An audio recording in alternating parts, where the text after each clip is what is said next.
Sakai Yonosuke is just trying to wake up, but it's hard when your childhood friend treats your window like a front door. Before he can even rub the sleep out of his eyes, Minamo Shio is already in bed with him, hugging him like it's the most natural thing in the world.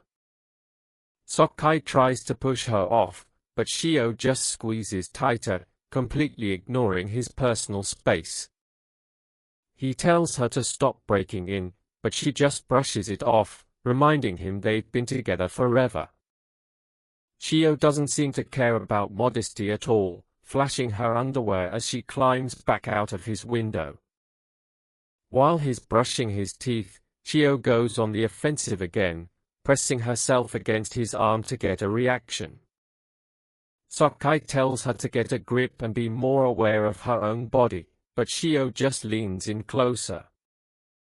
She's frustrated he's not falling for her charms, so she doubles down on the skin-to-skin contact.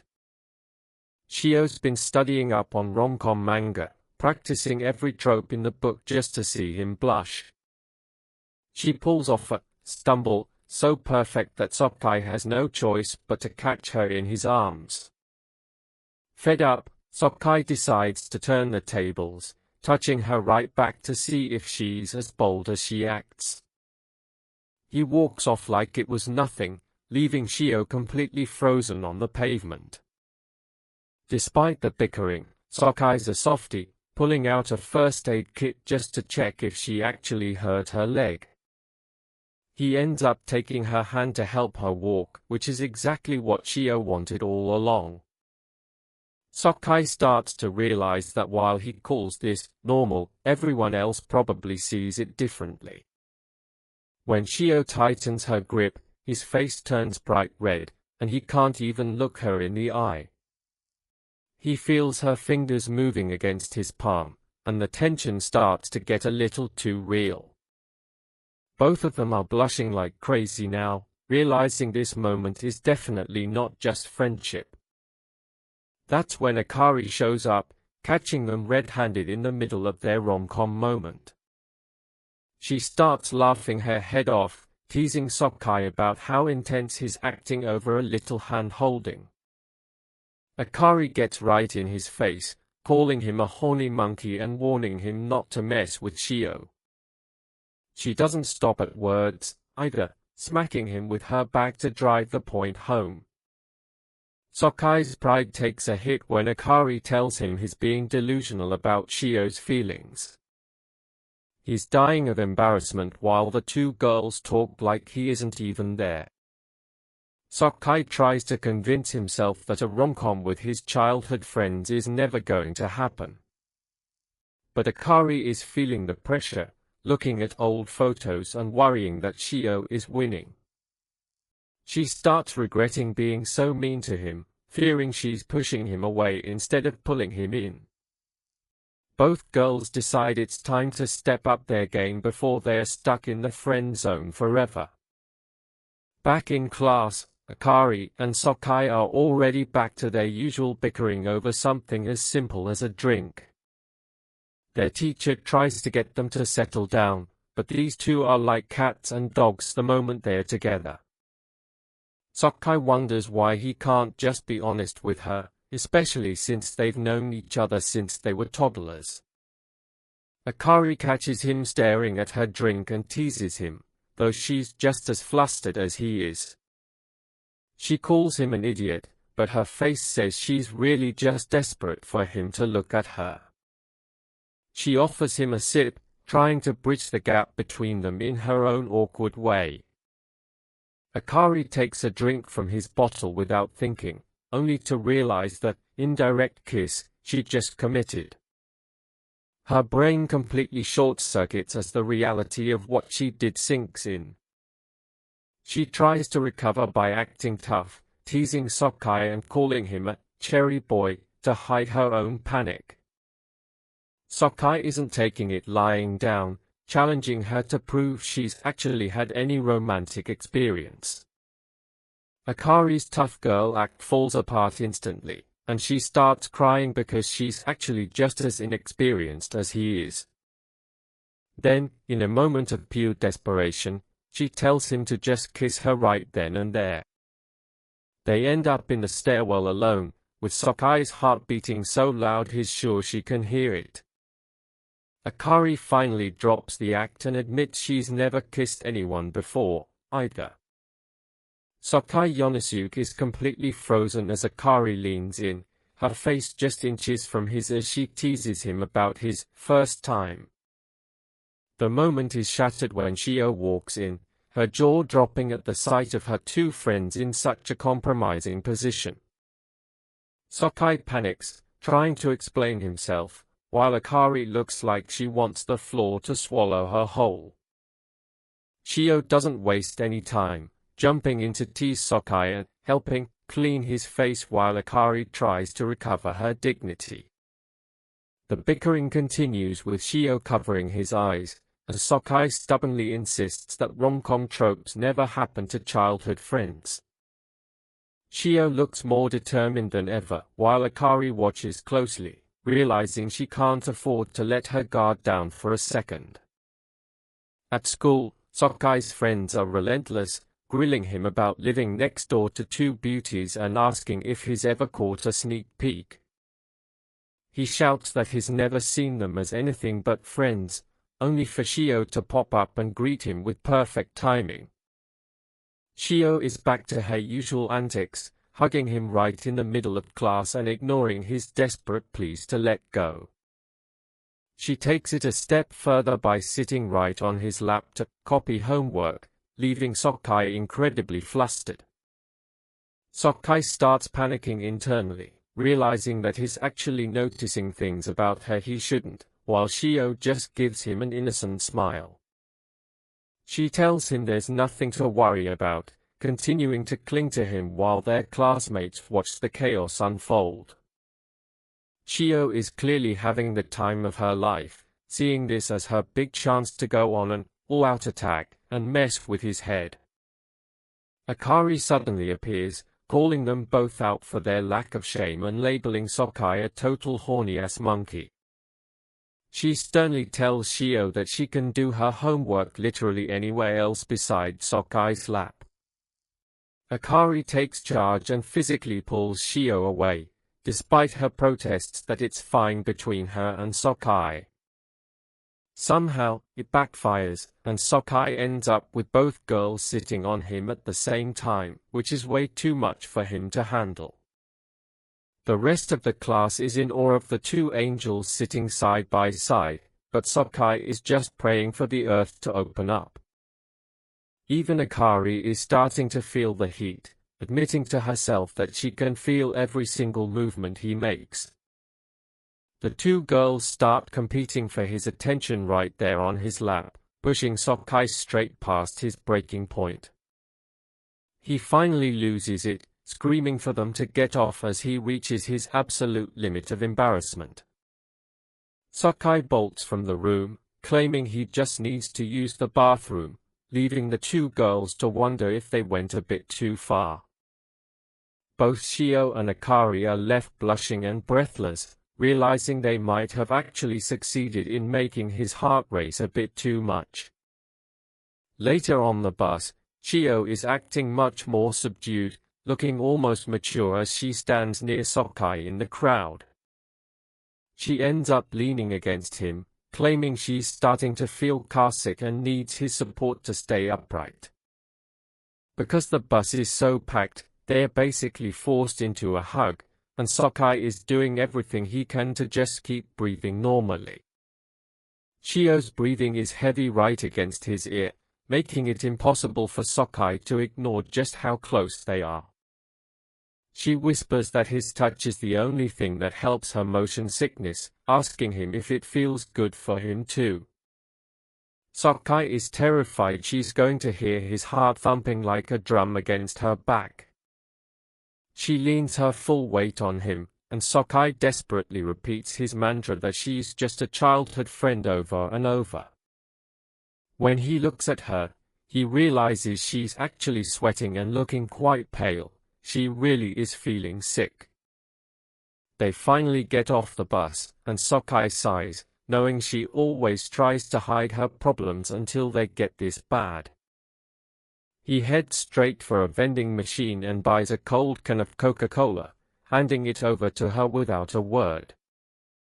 He calls her a dumbass for not speaking up sooner, but Shio just smiles, remembering how he's always taken care of her like this. Shio rests her head on his shoulder as they wait, and Sokai just lets it happen, finally relaxing a little. Sokai happens upon Akari in the middle of a clumsy fall, catching a very unexpected glimpse of her bare-patterned underwear.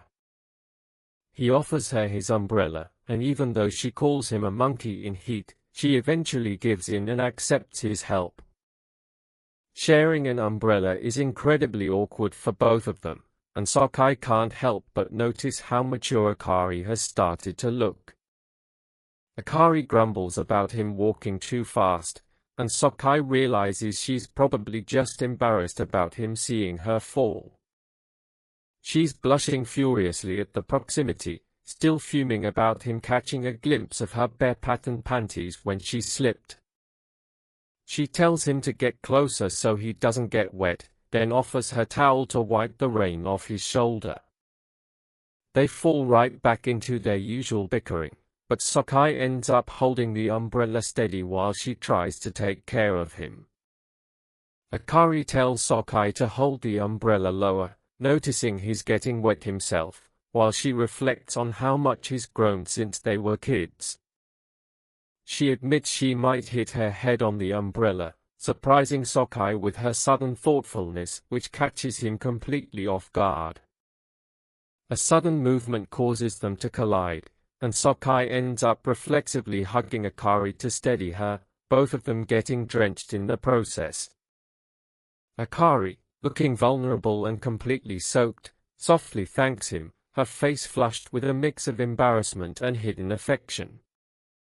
Back at home, Akari can't stop thinking about the encounter, wondering if it's even possible for their relationship to finally become something more than just childhood friends. She vents her frustrations to her stuffed animal, wishing she could just be honest with Sokai, whom she affectionately calls a you, but feels stuck in their old habits. Shio suddenly pops in through the window, catching Akari in a compromising position and immediately suggesting a late-night sweets party to cheer her up. Over snacks, Shio teases Akari about a photo of Sokai she saw, while Akari defensively insists she doesn't like him like that despite her obvious blushing. Akari continues to grumble about how rude and dense Sokai can be, but her eyes soften as she recalls the small, kind gestures he occasionally shows her. Shio mentions a video she found, but Akari quickly changes the topic, her mind racing with questions about how to bridge the gap between childhood friends and something more.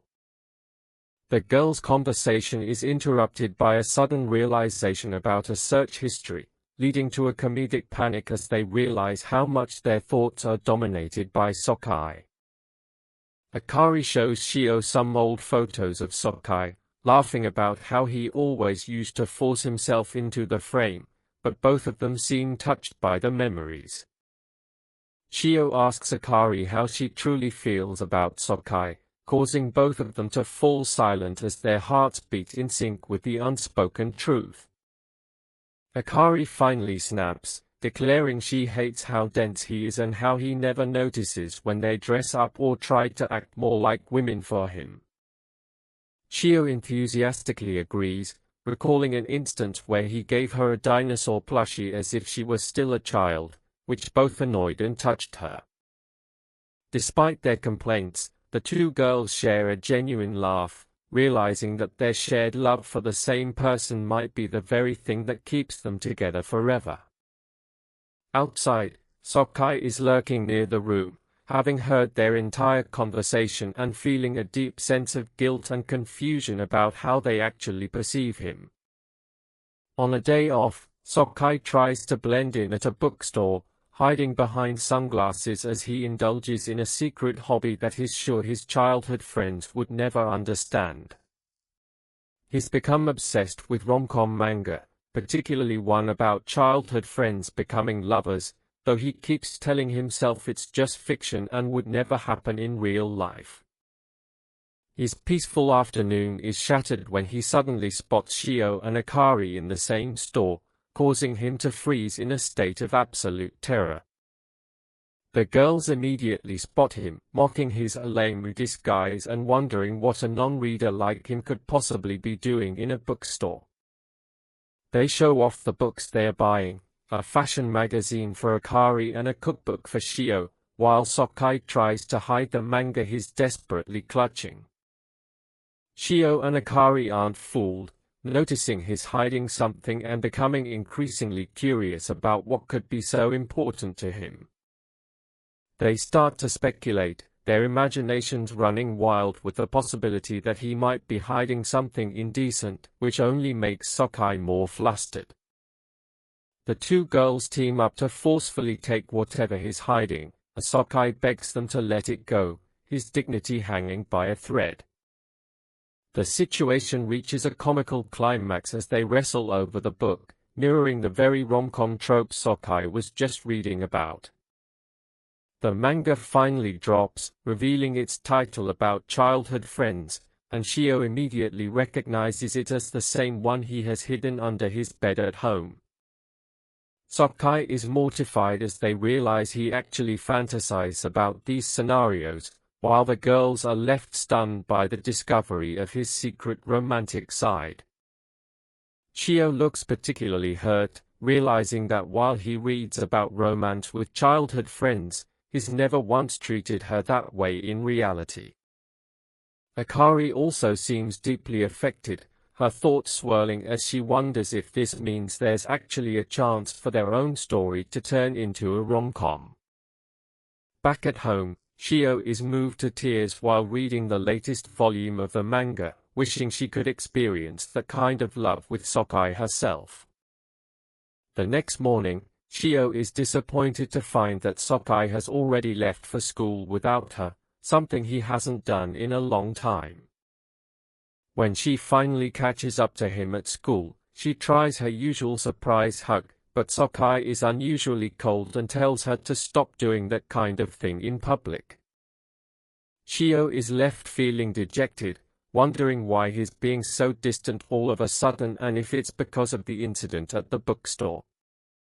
Akari notices Shio's gloomy mood and tries to encourage her to be more assertive and confident in her approach to Sokai.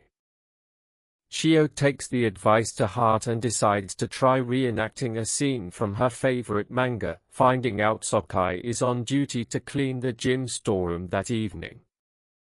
She sneaks into the storeroom, but things quickly go wrong when she accidentally gets herself locked inside as night begins to fall. Trapped in the pitch black, Shio starts to panic, her mind racing with all the things she wanted to say to Sokai but never had the courage to. She remembers a lonely dinner from her childhood, reflecting on how Sokai has always been the one to find her and pull her out of her shell. Just as she's at her lowest point, she hears the door opening and sees a familiar hand reaching out for her in the darkness. Sokai slides the door open, looking exhausted but relieved, telling her his mom was worried and he knew he'd find her here. Shio is overwhelmed with emotion, her heart swelling as she realizes that no matter how much they bicker, Sokai will always be her most important childhood friend. Sokai warmly recalls their childhood bond, bringing Shio's favorite meatballs and reminding her that as childhood friends, he'll always be there to support her. Shio smiles with genuine happiness, thinking of Sokai as her au, while Sokai gets distracted and annoyed by Akari's persistent messages on his phone. The tension between them peaks when a clumsy trip leaves Sokai hovering over Shio on the gym floor, leaving him flustered and quick to apologize. Shio watches Sokai with a gaze full of unspoken longing, wishing they could stay in this private moment just a little longer, while Akari fumes outside about being ignored. Sokai tries to shake off the awkwardness, reflecting on how real life doesn't follow the scripts of the rom-com manga he's been reading. He jokingly tells Shio not to get carried away after covering her mouth to stop her teasing, insisting that seeing his childhood friend romantically is simply impossible. Shio quickly masks her feelings with her usual cheerful energy, shouting about being hungry for hamburgers while Sokai watches her with a mix of relief and confusion. When Sokai asks if there's anything she wants to talk about, Shio admits she just finds comfort in being alone with him in the quiet school. Sokai teases her for being unusually shy, reminding her that she's usually much more forward, which makes Shio realize how much his words affect her. Since they are alone, Shio asks if she can be more affectionate, and Sokai reluctantly gives in, letting her lean against him as he blushes. Shio is touched to learn Sokai rushed to find her despite having already finished his day, while Sokai continues to struggle with the idea of them being anything more than friends.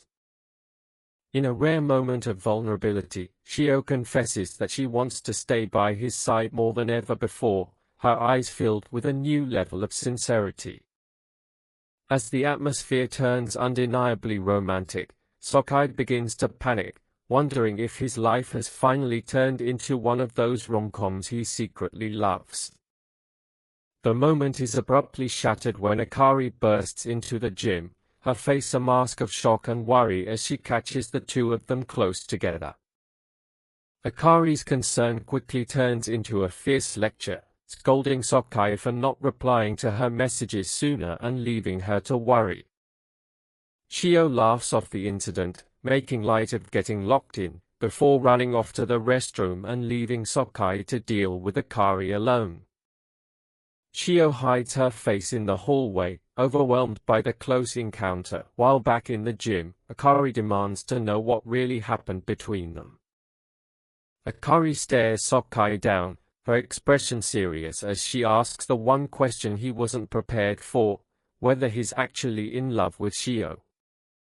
Yonosuke watches Shio walk away, still convinced that real life isn't a rom-com. No matter how much a guy fantasizes, he thinks these tropes just don't exist. Akari presses him for his real feelings about Shio, wondering if something happened between them. He deflects by saying he loves her like family, leaving Akari blushing and annoyed. Back home, Yonosuke lies in bed, replaying Akari's insults. He starts to wonder if a guy can actually fall for his childhood friend, or if that night really was a confession. The next morning, Shio steps out of her house, looking fresh in her new summer uniform. She stops for a moment, clearly waiting for someone. Yonosuke catches up with her and is immediately struck by how cute she looks today. He tries to bring up what happened yesterday, but he's visibly nervous. Shio's face goes beet red, and she panics, running off before he can say another word. Yonosuke is left standing there, his own heart racing as he tries to make sense of her reaction. As they walk, Shio's mind wanders to things lovers do, like holding hands. Yonosuke is equally flustered, wondering what kind of something more she's looking for. He gets caught up in a daydream of Shio being incredibly affectionate.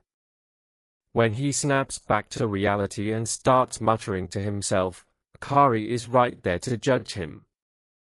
Akari calls him a total freak for acting like a manga character in public. She warns him not to get any ideas, making it clear she's not interested. Yonosuke figures she's just being a classic tsundere.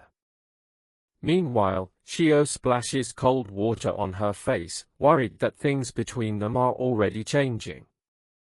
Shio is falling apart at the sink, desperate to know if she even has a chance. She's terrified that their comfortable relationship is about to break.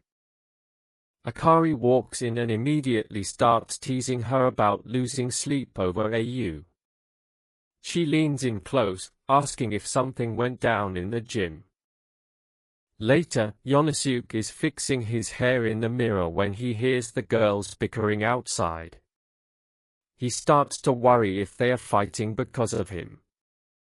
Shio laughs it off, telling Akari there's absolutely no way she and AU would ever date. Yonosuke bursts out of the room, telling them both to knock it off.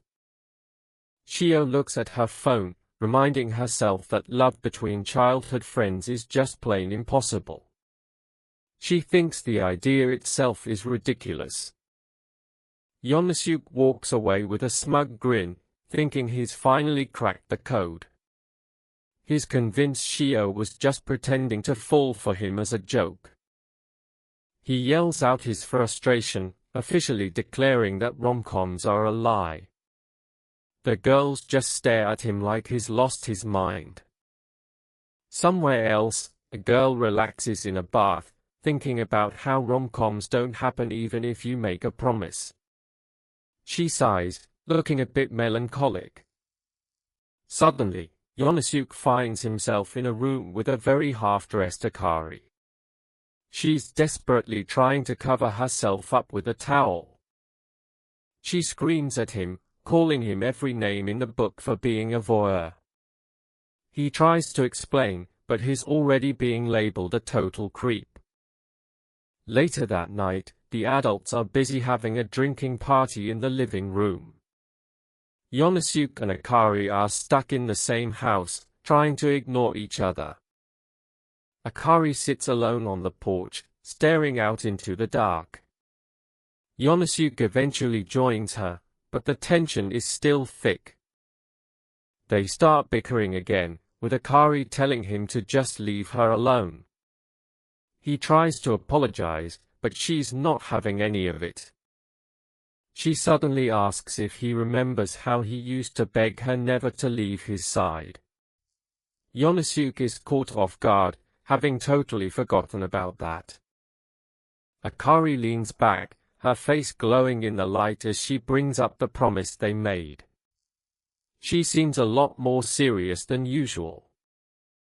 Yonosuke finally remembers the promise. It was just about him waiting for her while she used the bathroom at night. He gets annoyed that she's making such a big deal out of it.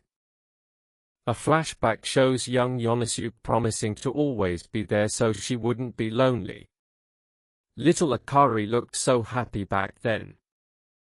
Back in the present, Akari reminds him of his words, "I'll always be at your side forever." Yonosuke realizes she's been holding onto that this whole time. Then she drops a bombshell, asking him when he's finally going to make her his bride. She looks him straight in the eye, waiting for a reaction. Yonosuke is absolutely stunned, but she quickly laughs it off as a joke. Then Shio stumbles in, looking completely wasted on the party atmosphere.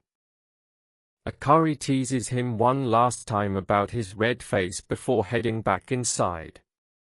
Yonosuke is left standing there, more confused than ever.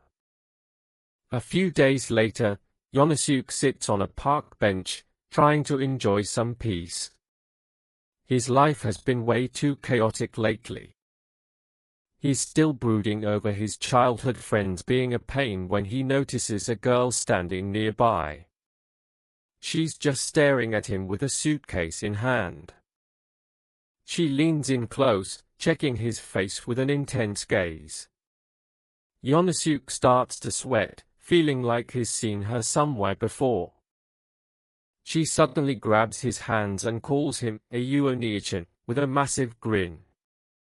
It's Runako, his third childhood friend who moved away years ago. They head back to his place, where his mom welcomes Runa back with open arms. It turns out she's moved back to town and is even transferring to his school. Yonosuke is floored when he hears she's going to be living in his house until spring. Runa just beams at him, calling him Oni-chan again. He looks at her, realizing she's not the little kid who used to show him ladybugs anymore. The idea of a cohabitation rom-com starts to feel very real. Runa pulls out a stuffed animal named Pomu-chan, explaining she couldn't sleep without it. She's already making herself right at home. She hides her face behind her hands, whispering about how happy she is to be with him again. Yonosuke tries to stay calm, but his heart is doing flips. Runa suddenly lunges at him, giving him a huge hug that nearly knocks him over. She's way more affectionate than the other two combined. As they finish setting up her room, Runa sits on the floor and looks up at him. She has one more thing she wants to say to her, Oni-chan. Runa clutches an owl plushie, looking up at Yonosuke with a shy expression. She softly whispers that she likes him, calling him Oni-chan. Yonosuke is completely flustered, patting her head to keep some distance. Behind them, Akari and Shio watch the scene with absolute shock as they welcome Runa back into the group. Runa takes a good look at her friends after 5 years, impressed by how much they've grown. She blurts out comments about Akari's Gyaru style and Shio's big boobies, leaving them both incredibly self-conscious. They gather in the living room, and Runa reminds them that she's always been stuck to Yonosuke's side. Akari and Shio look on with a mix of resignation and growing annoyance at her possessiveness. In the privacy of her mind, Runa is blushing hard, thinking about all the pervy things she wants to do with her Oni-chan. Outside, Yonosuke casually mentions the bath is free, unaware of her racing thoughts. Runa enjoys a relaxing soak, humming to herself about how much she likes Yonosuke. Later, she knocks on his bedroom door with wet hair, asking if she can come inside. Before things can get awkward, Shio and Akari burst into the room to maintain order. Yonosuke is suddenly overwhelmed as all 3 girls cram into his small room to hang out. Runa is eager to catch up, but the other 2 girls are already on high alert, watching her every move. They are terrified of what might happen if they leave her alone with AU for even a second. Runa asks Yonosuke to dry her hair for her, acting like a spoiled brat. Akari and Shio immediately scream in protest, calling him a beast who has no right touching a maiden's hair. Runa looks absolutely smug while the girls take over the hair-drying duty. Yonosuke is just relieved the chaos has died down, convinced she's just a bothersome little sister. Under the table, Runa decides to get bold, rubbing her feet against Yonosuke's legs. He tries to keep a straight face in front of the others while she shoots him a knowing look. Yonosuke starts tickling or twitching from the contact, nearly losing his cool. When Shio asks what's wrong, Runa just laughs it off, clearly enjoying her secret, under-table tactics. When Runa asks for help with her studies, the other 2 girls jump in to prevent any one-on-one time. They crowd around Yonosuke, making the desk feel incredibly cramped. Runa openly declares her love for her Oni-chan, much to everyone's shock. Yonosuke can only offer a weak thanks, feeling the intense stares from Akari and Shio. Runa openly declares her love for her Oni-chan, much to everyone's shock. Yonosuke can only offer a weak thanks, feeling the intense stares from Akari and Shio. She leans in dangerously close to his face, looking him straight in the eye with a dreamy expression. Behind them, Akari and Shio are practically having a meltdown. Runa ends up falling right on top of him, and for a second, Yonosuke thinks she's going for a kiss. He soon realizes she's actually just passed out and is fast asleep. Yonosuke sighs as he carries the sleeping girl to her room, exhausted by her antics. Akari and Shio follow behind, feeling like they've gained a very high-maintenance baby sister. Shio and Akari lay in bed, vowing not to lose to Runa's aggressive attacks. Across the house, Yonosuke tries to convince himself that she's just a childhood friend and nothing more. The next morning, Runa wakes him up by repeatedly tapping his nose. He's startled out of his sleep as she greets him with a cheery, "Morning, Onii-chan." Runa has prepared an incredible breakfast feast, surprising everyone with her cooking skills. She asks him if he thinks she'll make a good wife, making him choke on his food. She jumps around with excitement, while Yonosuke heads to brush his teeth, feeling like he's trapped in a classic rom-com trope. He regrets his actions from the night before, feeling more self-conscious than ever. Runa hugs him from behind, begging him to take her on a date to their old childhood spots. Her face is flush with excitement as she looks up at him, and he finds it hard to say no. They head to a nearby stream, and Runa looks stunning in a simple white dress and straw hat. Yonosuke watches her play, trying his best to maintain his zero romantic feelings stance. Runa splashes around in the water, looking like a total kid. Yonosuke laughs, feeling like she hasn't changed a bit despite her sudden return. She grabs his hand and pulls him towards the water, reminding him that it's just the two of them today. He tries to act like the mature Onii-chan, and warns her about being too touchy now that she's older. Runa stops and looks at him with a surprisingly serious gaze, telling him he's the only one she ever wants to be touchy with. Her serious mood breaks when a little boy nearby falls and starts crying. She rushes over to comfort him, showing a gentleness that surprises Yonosuke.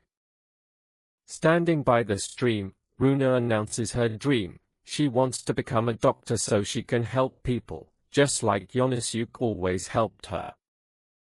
Yonosuke is genuinely impressed by her ambition and realizes she's been studying hard in secret. He admits to himself that she might actually be more of an adult than he is. Runa gives him a bright smile from under her hat, confessing that she wants to become an adult as fast as possible. Yonosuke is left speechless by her maturity. He realizes that behind her erratic behavior, she's much more aware of herself and her feelings than he ever imagined. The quiet moment is shattered as Akari and Shio suddenly appear, yelling at them for sneaking off alone. They are both fuming with jealousy. The date quickly turns into a group outing as all three girls start playing in the water.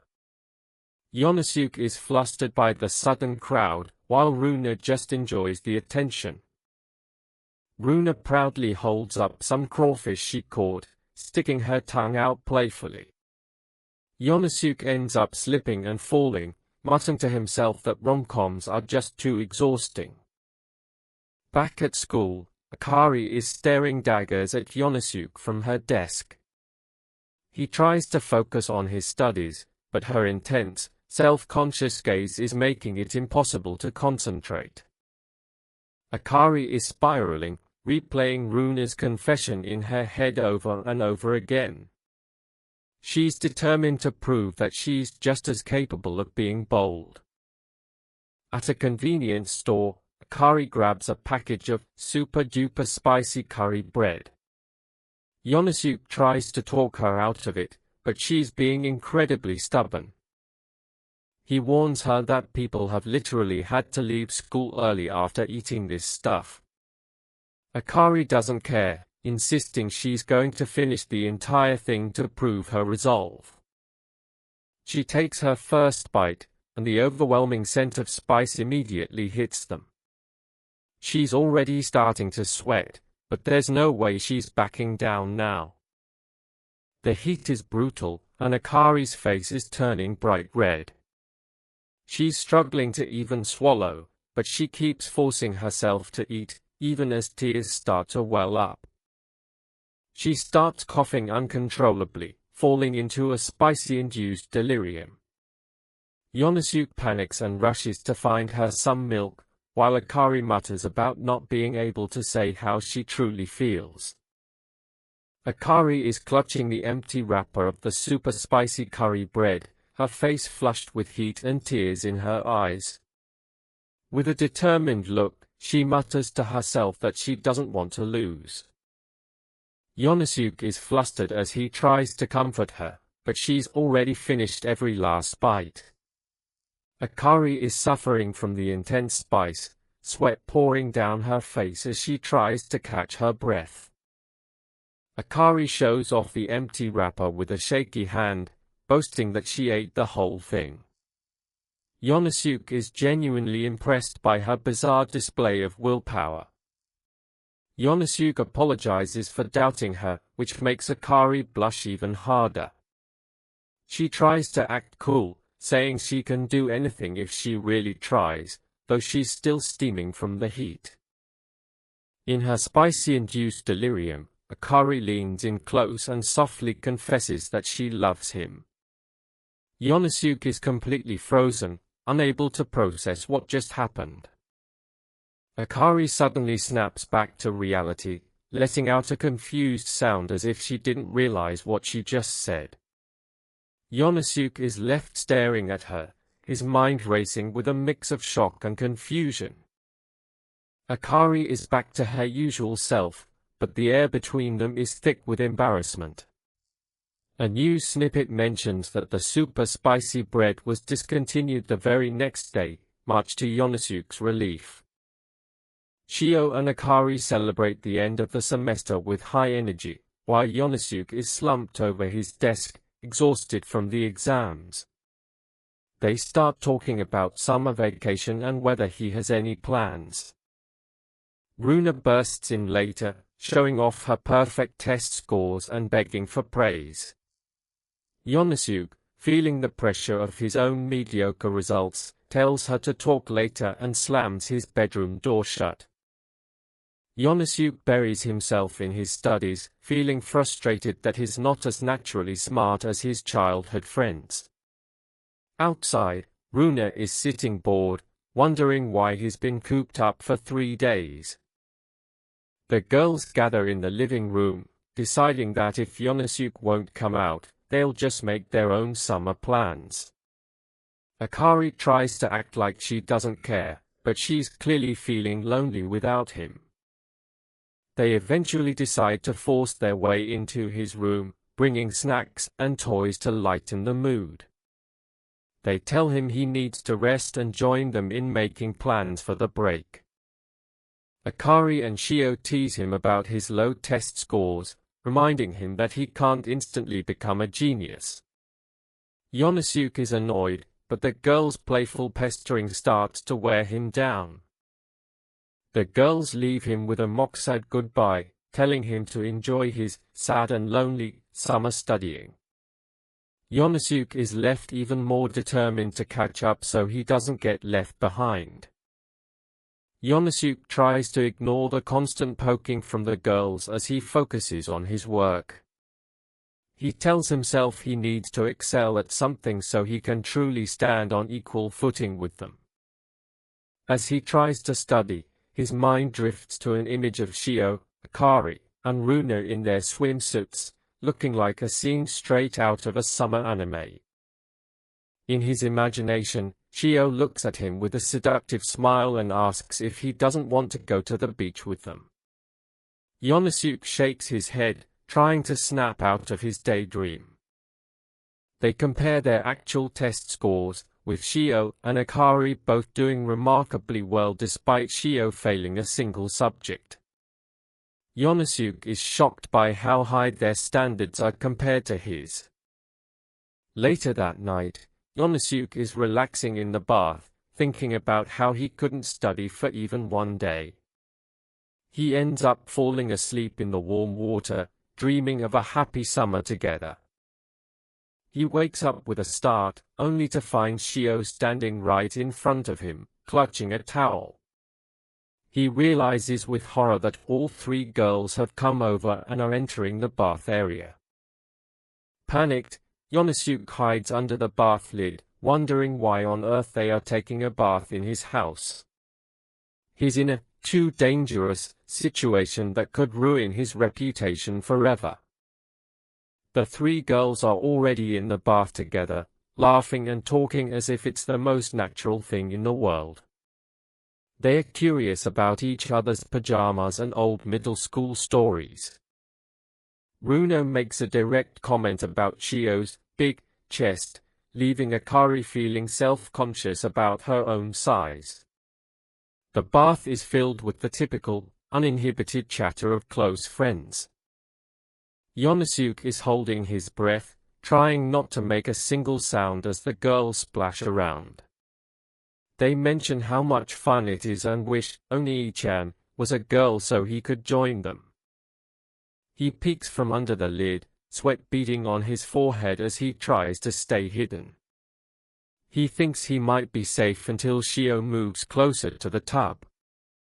Runa decides it's time to get into the tub, even though Akari thinks it'll be too cramped.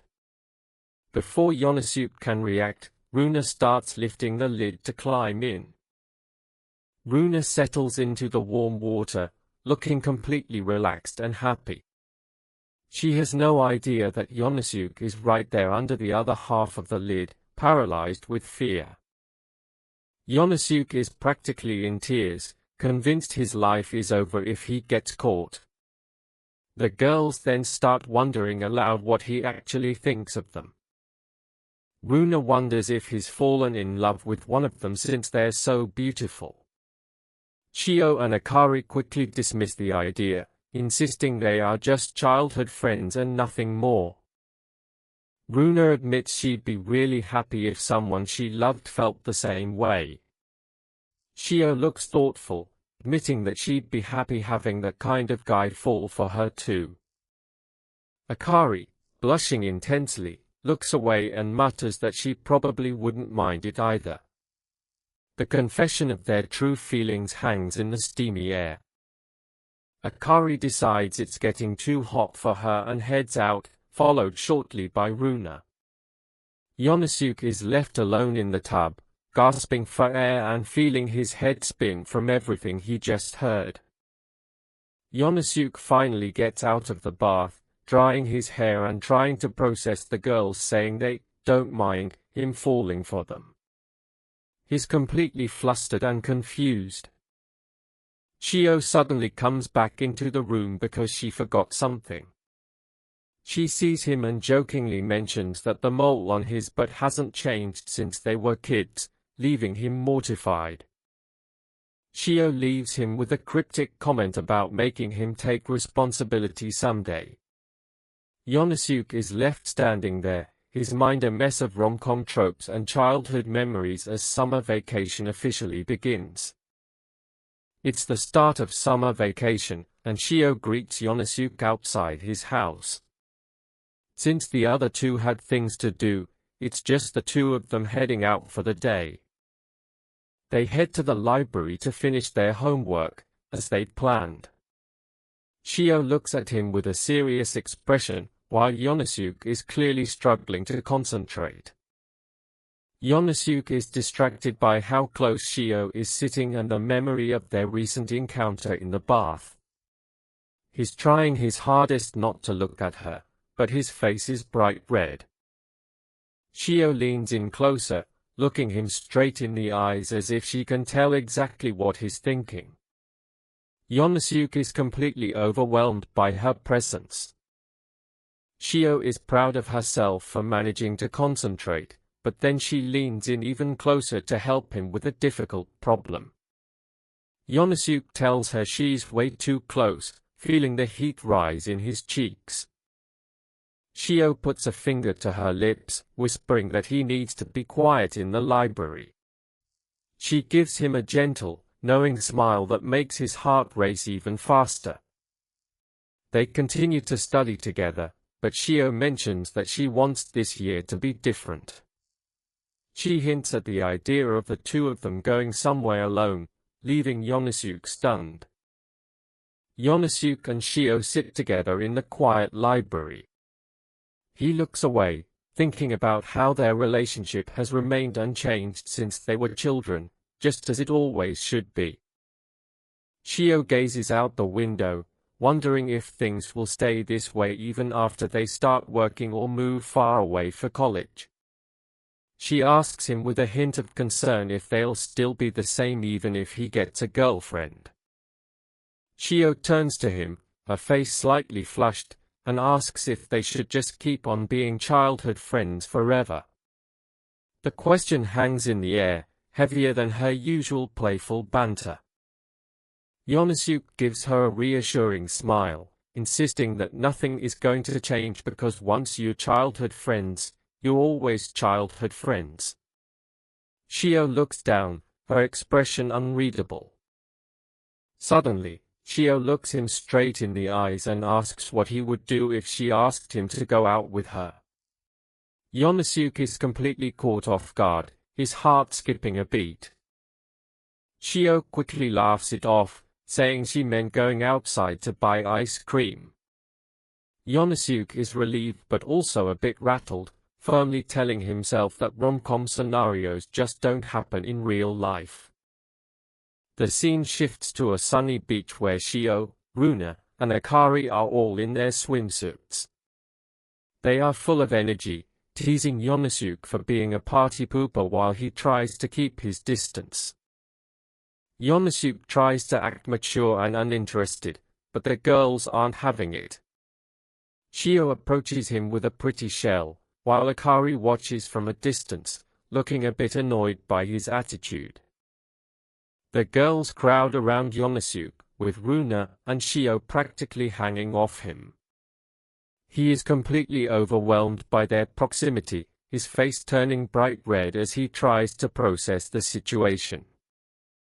Yonosuke finds himself unable to even look at them directly, thinking they are far more dazzling than he expected. Shio then turns around and casually asks him to help put sunscreen on her back. Runa joins in, insisting on putting sunscreen on Oni-chan as well. Akari is flustered by how bold they are being, while Yonosuke is reaching his limit of embarrassment. They head into the water, and Yonosuke struggles to maintain his composure. He remembers how he first started being conscious of them back when they entered middle school, and now it's only getting worse. Yonosuke tries to build an iron wall around his heart, keeping a grumpy face to hide his true feelings. Akari approaches him shyly, asking if he wants to play beach volleyball with her. Akari admits that she was actually looking forward to playing with him today. When Yonosuke reacts with surprise, she gets embarrassed and immediately tells him to forget she said anything. Yonosuke looks at all of them and can't help but think that they are all just way too cute. His carefully constructed defenses are starting to crumble under the weight of their charm. The excitement finally becomes too much, and Yonosuke ends up with a massive nosebleed. The girls panic as he tries to deny that he was excited at all, though his face says otherwise. As they wait at the bus stop to head home, Yonosuke is exhausted from a day of being teased. Akari continues to poke fun at him, while he grumbles about how rom-coms never happen like this. They board the bus, where Runa and Shio quickly fall asleep. Yonosuke and Akari are left arguing about who lost at rock paper scissors, their bickering continuing even as the sun begins to set on their summer day. The story shifts back to the summer trip, where Akari is yelling at Sakai for missing the bus and leaving them stranded on the mountain road.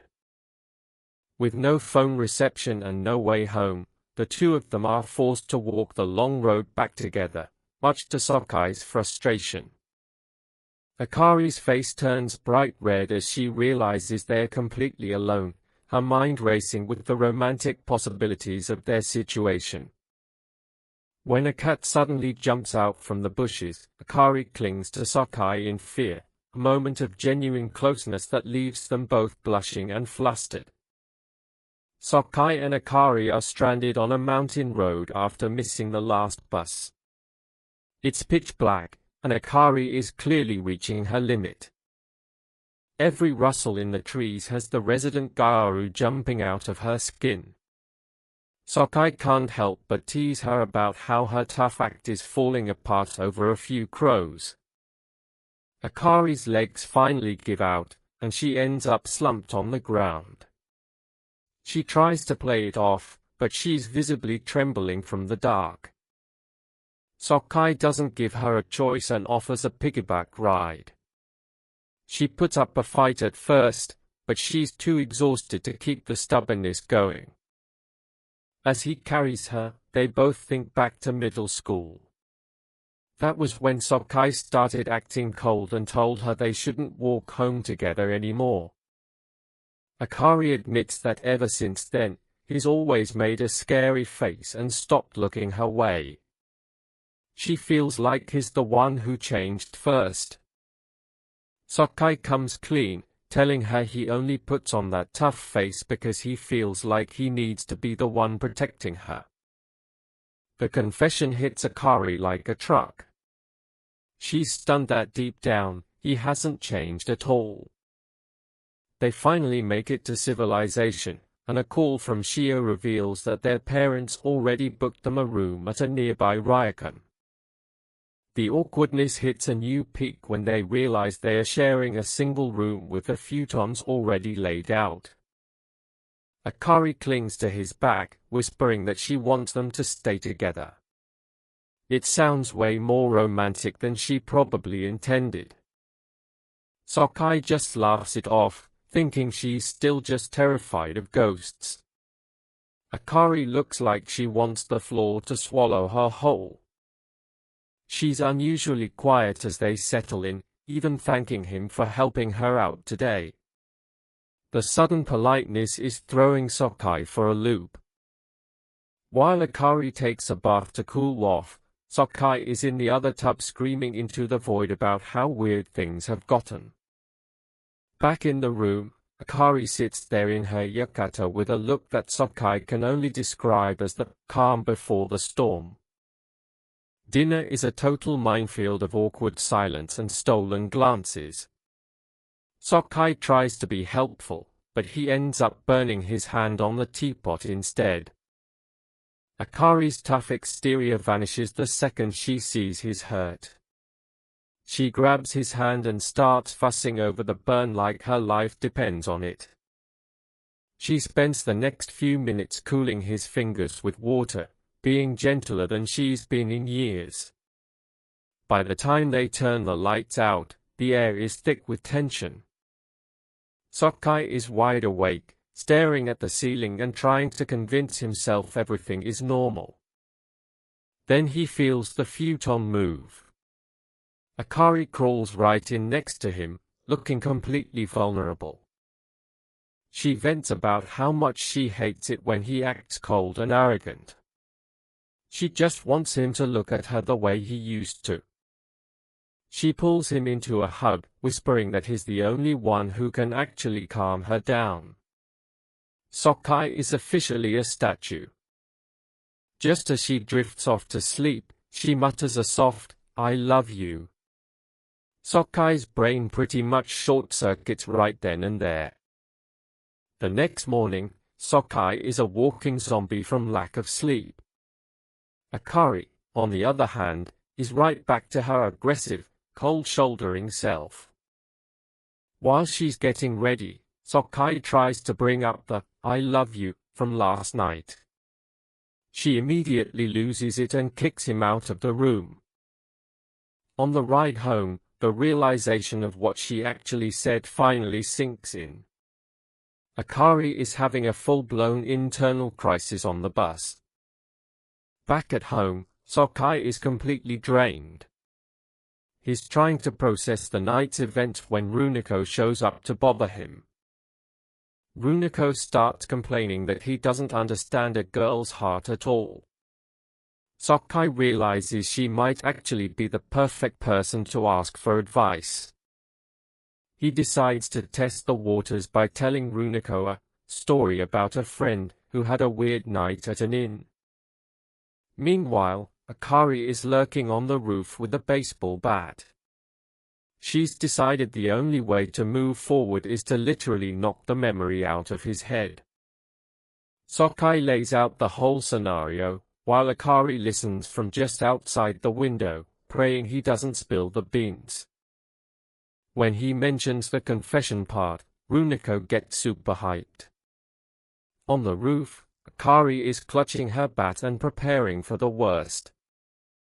Runako breaks it down for him. If a girl confesses and then acts cold the next day, she's not hating him, she's just dying of embarrassment. Sokai is skeptical, pointing out that his friend's girl is always glaring at him with pure hatred. Runako explains that it's textbook tsundere behavior. She tells him that if his friend just went on the offensive, the girl would fold in seconds. She starts teasing Sokai, clearly suspecting that he's the friend in the story. Akari is paralyzed by the thought that Sokai might actually try to make a move. Akari's heart is racing. She realizes that if Runako is right, Sokai might actually like her back. Sokai finally notices Akari on the roof. The combination of her holding a bat and him getting an accidental upskirt view makes for a very confusing moment. Akari slips on the tiles and falls right onto Sokai. It's a classic rom-com disaster that leaves them in a very compromising position. Naturally, she reacts with violence to cover up her blushing. Runako just watches the chaos unfold, knowing exactly what's going on. A few days later, Akari is staring at a monitor for the upcoming fireworks festival. The legend says a couple who kisses during the finale will stay together forever. She's at the mall looking for yukatas and makeup, clearly taking the legend to heart. Even Shio is there, and it looks like both girls are gearing up for a big move. Runako is practically vibrating with excitement over the legend of love, while Akari and Shio try to keep their cool. Shio picks out a flashy yukata, and even Akari has to admit it looks incredible on her. Shio tries on a hair clip but immediately hands it over, saying it suits Akari much better. It's a habit they've had since they were kids, always sharing and splitting everything down the middle, even if it meant one of them holding back. As they wait for Runako to get back from the restroom, Akari is lost in thought until Shio snaps her out of it. Shio starts talking about the legend again, mentioning how many people have actually managed to confess successfully because of it. Then, Shio drops the bombshell. This year, she wants to be the one to watch those fireworks alone with Sokai. Akari is stunned, but she tries to play the supportive friend, offering to help Shio make her move at the festival. Shio isn't buying it. She looks Akari right in the eye and asks if she's really okay with that. She lets out a laugh when she sees the look on Akari's face, realizing they're both in the exact same boat. Shio admits she's actually relieved that her rival for her childhood friend's heart is her other best friend. They agree to a fair fight, no more halfsies, no more holding back for the sake of the other. They seal the deal with a handshake, officially declaring that the era of sharing everything is over. Meanwhile, Sokai is at home, completely oblivious to the choice he's about to be forced into at 8 p.m. The night of the festival arrives, and Shio is a nervous wreck in her yukata, regretting every missed opportunity she's had. She thinks back to all the times she almost spoke up, but her courage always failed her at the last second. She eventually finds him and tells him to keep up, but Sokai is too busy being stunned by how different she looks in her summer gear. Akari shows up and immediately starts teasing Shio to mask her own nerves, and soon enough, they're both laughing like nothing's changed. The two girls start bickering over who gets to stand closer to Sakai, leaving him more confused than ever. He decides to ignore the weird tension and focus on the important stuff, all the festival food he can eat. Sakai can't help but notice that both of them seem different tonight, but he still can't quite put his finger on what's changed. They head deeper into the festival grounds, with a 30-minute warning for the fireworks display blaring over the speakers. Shio tries to get a word in edgewise, but Sakai just keeps offering her spicy, fire pork, on a stick. Finally, both girls lose their patience and scream at him to listen, their competitive streaks finally boiling over. They both shout their demand at the same time. They want to see the fireworks alone with him, and no one else. They give him an ultimatum. He has to choose one of them and meet her at her chosen spot by 8 p.m. Sakai stands there frozen, remembering the days when they were just a trio of kids who never had to choose between one another. Now, they are both running off to their separate meeting points, leaving him sweating bullets in the middle of the crowd. Their voices echo in his head, demanding a choice that feels impossible to make. On the other side of the festival, Akari is hiding behind a tree, practicing how to kiss using a festival mask. Sakai happens to stumble right onto her little rehearsal, causing Akari to scream in absolute horror. He asks if she was seriously practicing for the legendary 8 p.m. kiss, and Akari looks like she's about to pass out from embarrassment. She stands there frozen for a second, her face glowing bright red as the reality of her being caught sinks in. Then she takes off running, calling him a pervert while Sakai chases after her to explain himself. It's a full-blown rom-com chase scene until a group of guys mistake Sakai for a harasser and pin him to the ground. Akari stops to see the chaos she's caused, watching as Sakai tries to explain his way out of being tackled. She realizes she can't keep running away from her feelings or the choice he has to make. She decides that if he actually comes for her at the meeting spot, she'll finally tell him everything. The clock is ticking closer to 8, and Sakai is still trying to figure out where to go. Suddenly, his phone rings. It's Shio, telling him that something urgent came up and that he should go watch the fireworks with Akari instead. Shio checks the time on her phone, her face flushed with a mix of sadness and resolve. She's actually stuck helping a lost little girl find her parents, choosing to be the big sister everyone needs even if it means missing her chance. Shio is out of breath and sweating, but she manages a weary smile of relief after helping the pregnant woman to safety. Her heart sinks as she checks the time. It's already 7:54 p.m. With no money for a taxi and miles to go, she starts to panic. In her rush to get back to Sakai, Shio trips and falls hard, the strap of her wooden sandal snapping in the process. Fighting back tears, she calls Sakai to tell him she won't make it, urging him to go watch the fireworks with Akari instead. A memory of their childhood flashes through her mind, Shio's father asking a young Sakai to look out for her. Even back then, Sakai was the type who couldn't leave her alone, staying late into the night until her parents returned. The first fireworks begin to bloom in the night sky, casting a glow over Shio as she walks along the road barefoot and alone. Suddenly, she's stopped by the man she helped earlier, who thanks her profusely for saving his wife and unborn child. Shio gives him a kind smile, telling him it was nothing and that Sakai would have done the exact same thing in her position. As she looks down at her bare, aching feet, she reflects on how Sakai has always been her greatest support, even if she missed their moment tonight.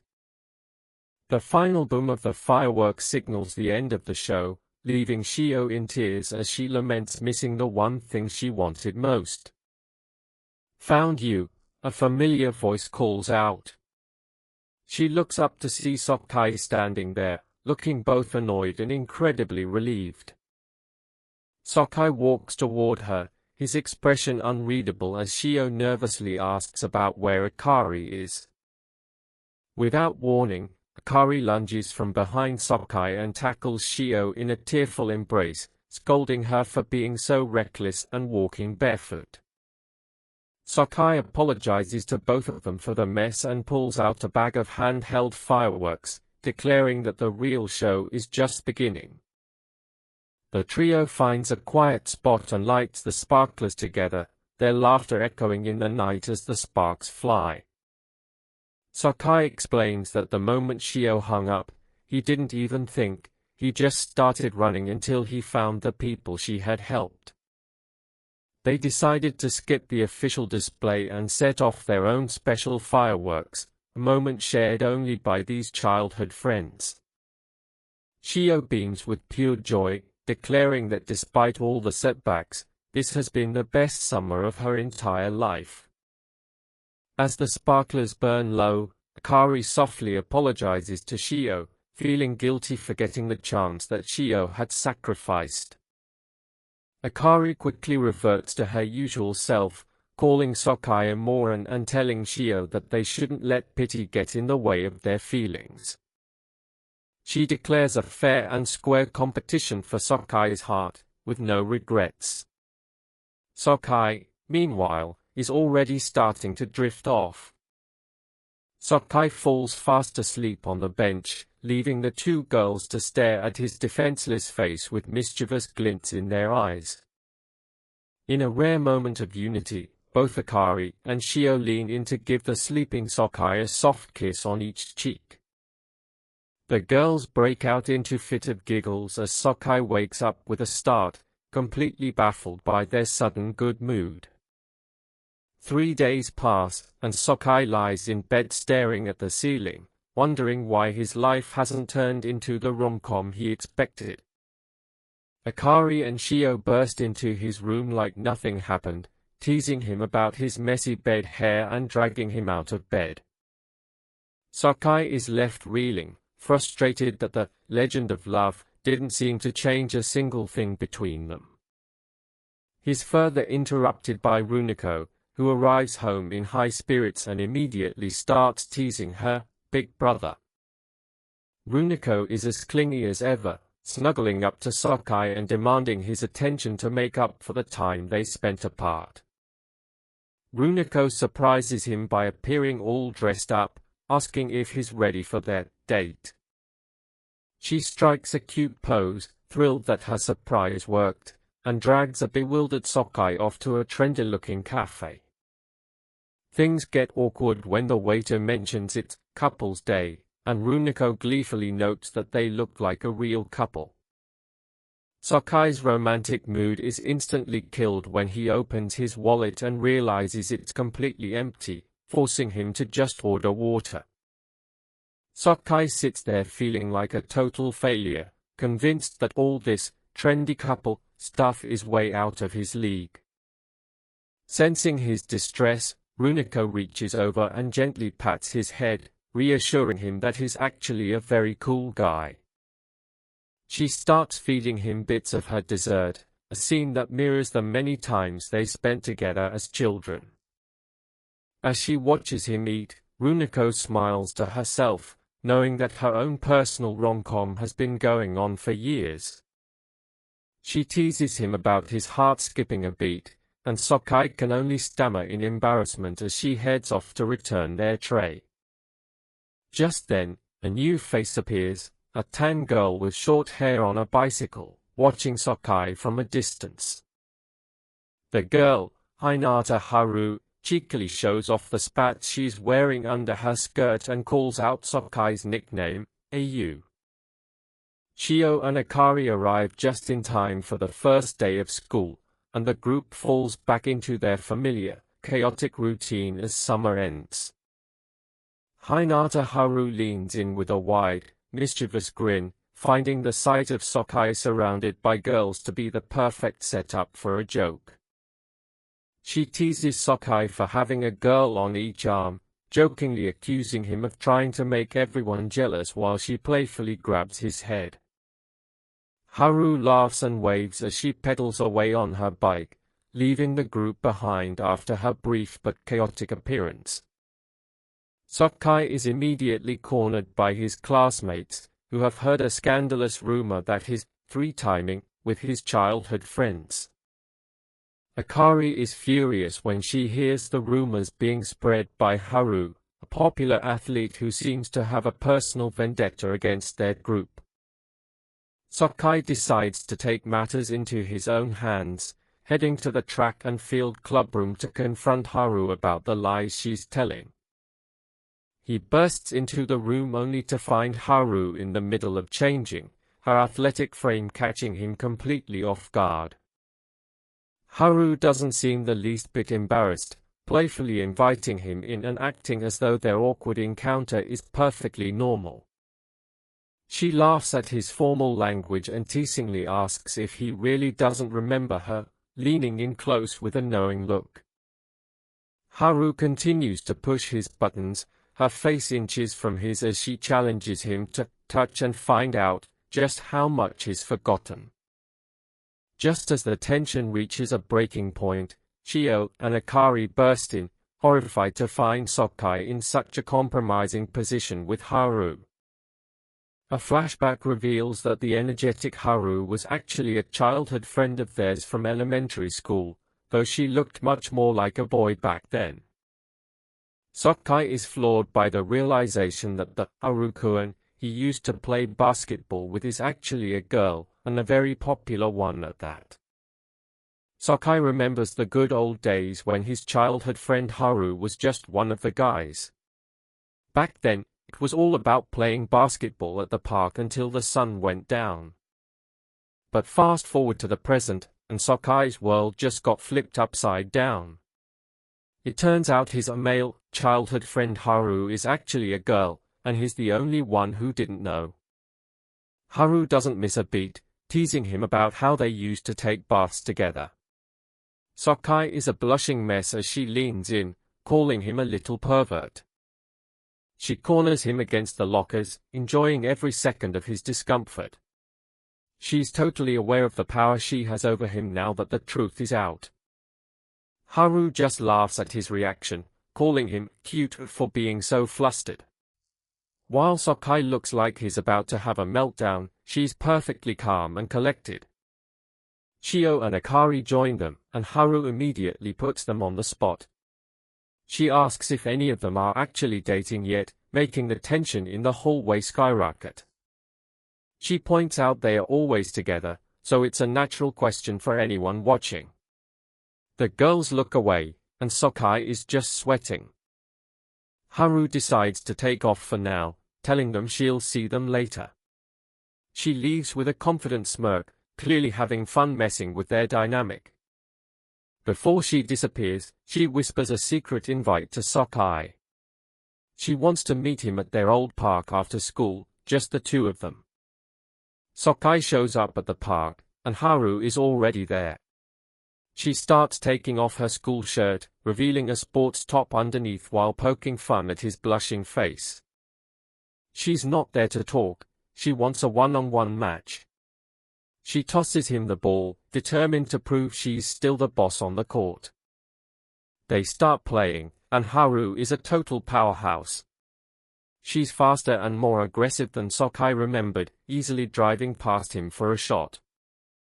She mocks him for being rusty and mentions how he used to body her back then. Sakai is dying inside, realizing he was tackling a girl for years. He flashes back to their childhood games.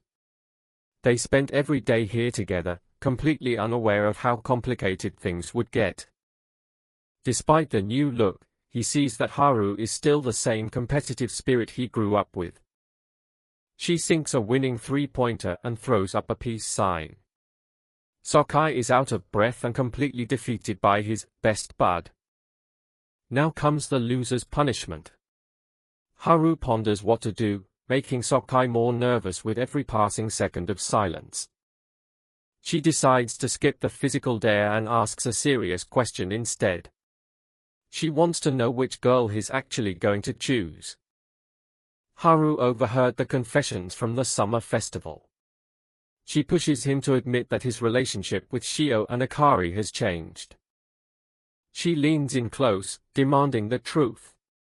Sokai tries to deny everything, swearing he only sees them as childhood friends and nothing more. She calls him a liar to his face. She remembers his guilty look from when they were kids, and he's making it right now. Haru isn't letting him off the hook. She challenges him to one more game. If she wins this time, he has to tell her the absolute truth. It's not basketball this time, they are playing a don't laugh face-off. Haru is confident, claiming she's been training her face muscles just for this moment. The battle is on, and they both start making the most ridiculous, distorted faces they can imagine. It's a total war of nerves. Sokai thinks his mask of steel will keep him safe. He's determined not to crack, no matter what hideous expression she pulls. But Haru plays dirty. She starts imitating the sweet way the other girls look at him, hitting him right where he's most vulnerable. She even brings up embarrassing childhood secrets, like his old hidden stash. Sokai is struggling to keep a straight face. She says she just wants to be a wingman and support his love life. Then, she lets out a sudden, hilarious snort that catches him off guard.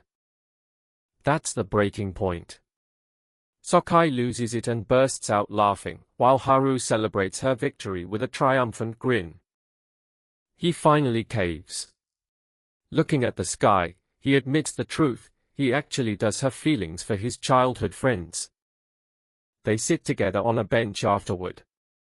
Sokai vents about how confusing everything is, admitting he's terrified of messing up their friendship. Haru gives him a thumbs up. She's decided she's going to support all three of them, even if Sokai thinks it's unnecessary. Later that night, the whole gang gathers at Sokai's place for a reunion party. They've got snacks and drinks, trying to get back to their normal rhythm. Haru is back to her teasing self, making blunt comments about the girls' curves. Shio and Akari are just trying to ignore her. She turns to the girls and asks them point-blank how they feel about Sokai. The happy atmosphere in the room vanishes instantly. Sokai tries to shut her down, but Haru is relentless. She wants to see them all happy, and she's not afraid to push buttons to get results. To save the mood, they try to reminisce about childhood snacks. Sokai is desperately trying to steer the talk away from anything romantic. But Haru drops the ultimate bomb, she and Sokai have already kissed. The room goes stone cold as everyone stares at them. She tries to explain it was just a silly accident where they bumped teeth, but Shio and Akari are already fuming. The awkward tension is broken when Runako bursts into the room. She's thrilled to see Haru, until a memory from the past hits her. Runako has a flashback to Haru putting frogs on her back as a kid, and she starts screaming in terror. It's total chaos in the living room. Amidst the noise, Shio decides she's had enough of being the quiet one. She leans in and plants a real, passionate kiss right on Sokai's lips. Everyone is frozen in shock after Shio's sudden move. She's blushing so hard her face might explode, while Sokai looks like his soul has left his body. Even the other girls can't process what they just witnessed. Shio makes a break for it, leaving Sokai in a dazed heap on his bed. He's completely pooped, not from physical effort, but from the mental exhaustion of his childhood friend suddenly turning into a rom-com lead. Back at school, Shio and Akari are practically radiating awkwardness. Shio is lost in thought, realizing that Haru is now a major competitor in the race for Sokai's heart. Sokai is trying to focus on his studies, but it's a lost cause. Every time he looks at a page, his mind drifts back to that kiss, and even his math textbook starts feeling like a romance novel. Shio is out for an early morning run, desperately trying to jog the memory of that kiss out of her head. She's screaming internally, unable to handle the constant mental replay of her own boldness. Her peaceful run is interrupted when Haru catches up to her. Haru looks as cool as ever in her athletic gear, checking in on her rival with a playful smirk.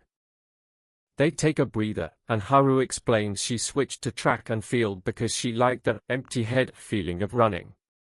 Shio can definitely relate to wanting a quiet brain right now. Haru starts teasing her about the match she had with Sakai. She laughs about how Sakai turned beet red when she provoked him, calling him weak on the court. Then Haru gets straight to the point, asking Shio if she actually likes him.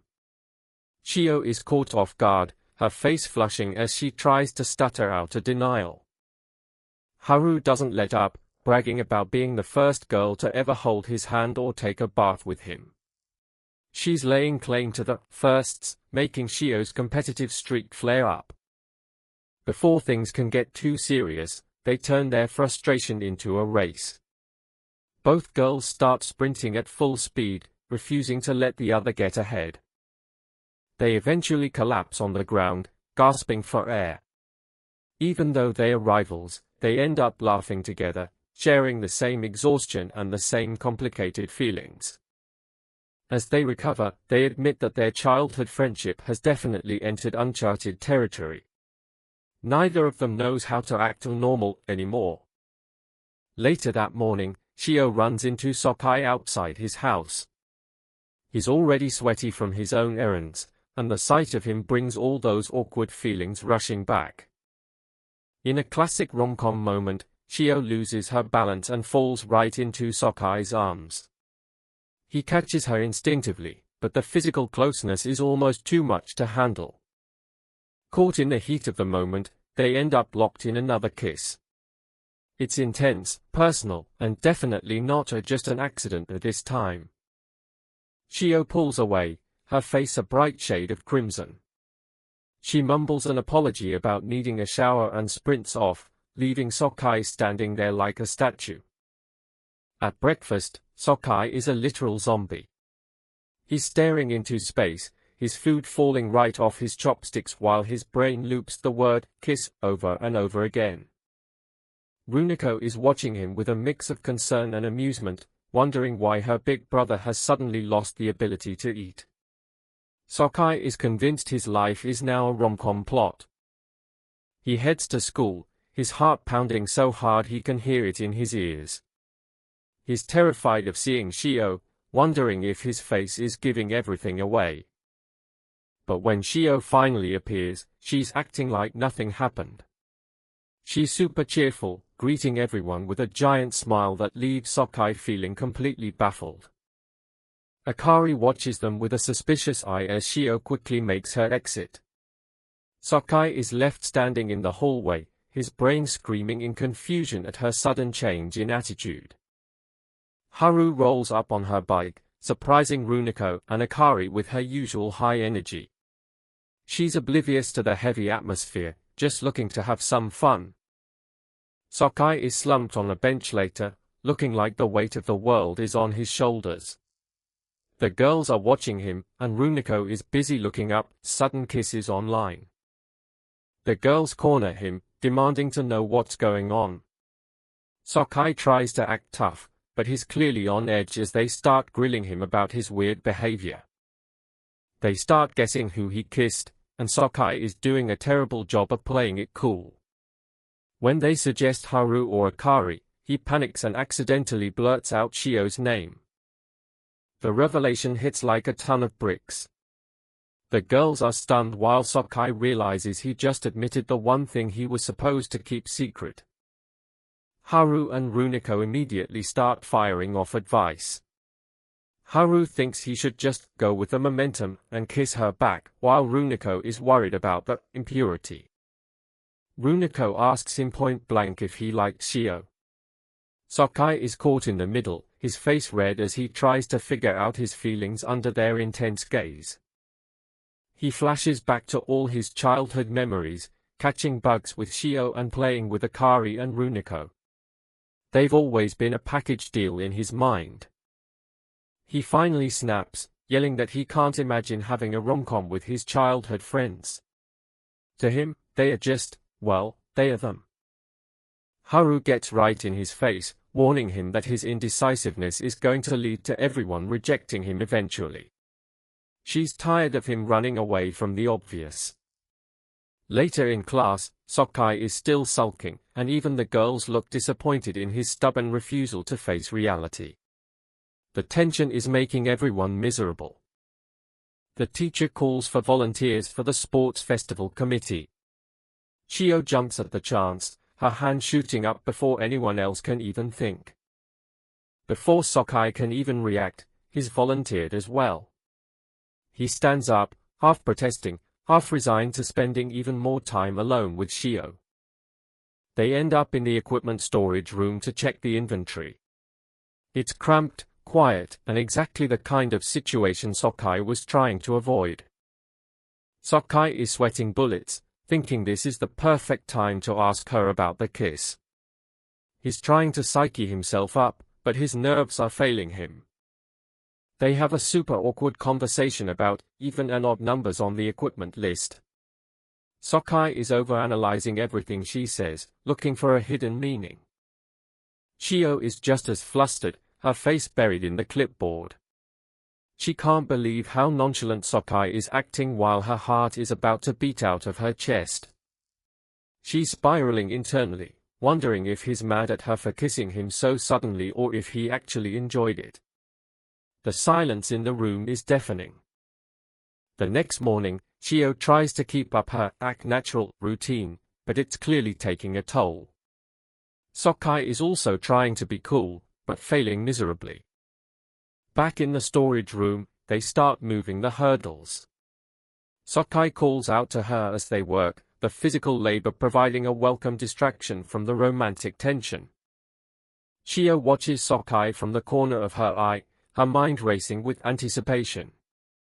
She wonders how he'll react to her sudden boldness, but for now, they are stuck in the awkward routine of committee work.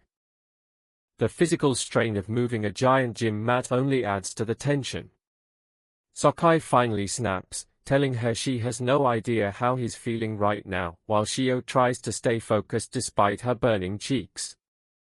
Shio hides behind the mat, her face glowing red. Runiko watches them from the doorway, teasing them about how lovey-dovey they look, which makes the situation 10 times more embarrassing for the duo. In the storage room, Sokai tries to bring up the kiss, but he can barely get the words out. Shio is on high alert, her eyes wide as she anticipates what he's about to say next. Suddenly, a pile of equipment wobbles and crashes down. Sokai pulls Shio close to protect her, trapping them both in a tiny, intimate space where they can feel each other's breath. For a long moment, they just stare at each other, their faces inches apart. The word kiss screams in their minds, but the moment passes as they awkwardly decide to just get back to work. A week goes by, and the committee work becomes a steady routine. They walk the halls and prepare for the festival like a perfectly synchronized team, but there's still an unspoken weight between them. Sokai and Shio are laughing and joking around like old times, but Akari is watching them from a distance. She can see right through their smooth act and isn't happy about their secret. After school, the facade finally cracks. Shio sits alone in a classroom, tears welling up in her eyes as she regrets her impulsive kiss, fearing she's ruined their friendship forever. Akari finds her and isn't in the mood for games. She stands over Shio with her arms crossed, looking stern as she orders Shio to come with her for a private talk. Akari leads her into an empty room and tells her to stop faking it. Their constant smiles and laughter are starting to creep her out, and she wants to know the truth. She demands to know what happened between Shio and AU. Shio looks down, her guilt finally showing as she realizes she can't hide the truth from her friend any longer. Akari drops the bombshell, that kiss.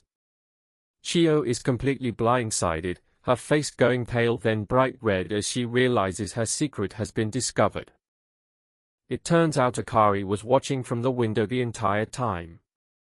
She's hurt that Chio tried to hide something so huge from her, feeling excluded from her friend's life. Akari starts to get emotional, imagining that Sakai rejected Chio. She feels for her friend, even if her own feelings are just as complicated and messy as everyone else's. She gets angry on Chio's behalf, calling Sakai a bastard for making things so difficult. She pulls Chio close, reminding her that they're childhood friends and should always rely on each other. Chio sits alone later, contemplating her next move over a cold drink. She's terrified that if she pushes too hard, Sakai will reject her once and for all. Sakai walks through the crowded school halls, feeling like a ghost.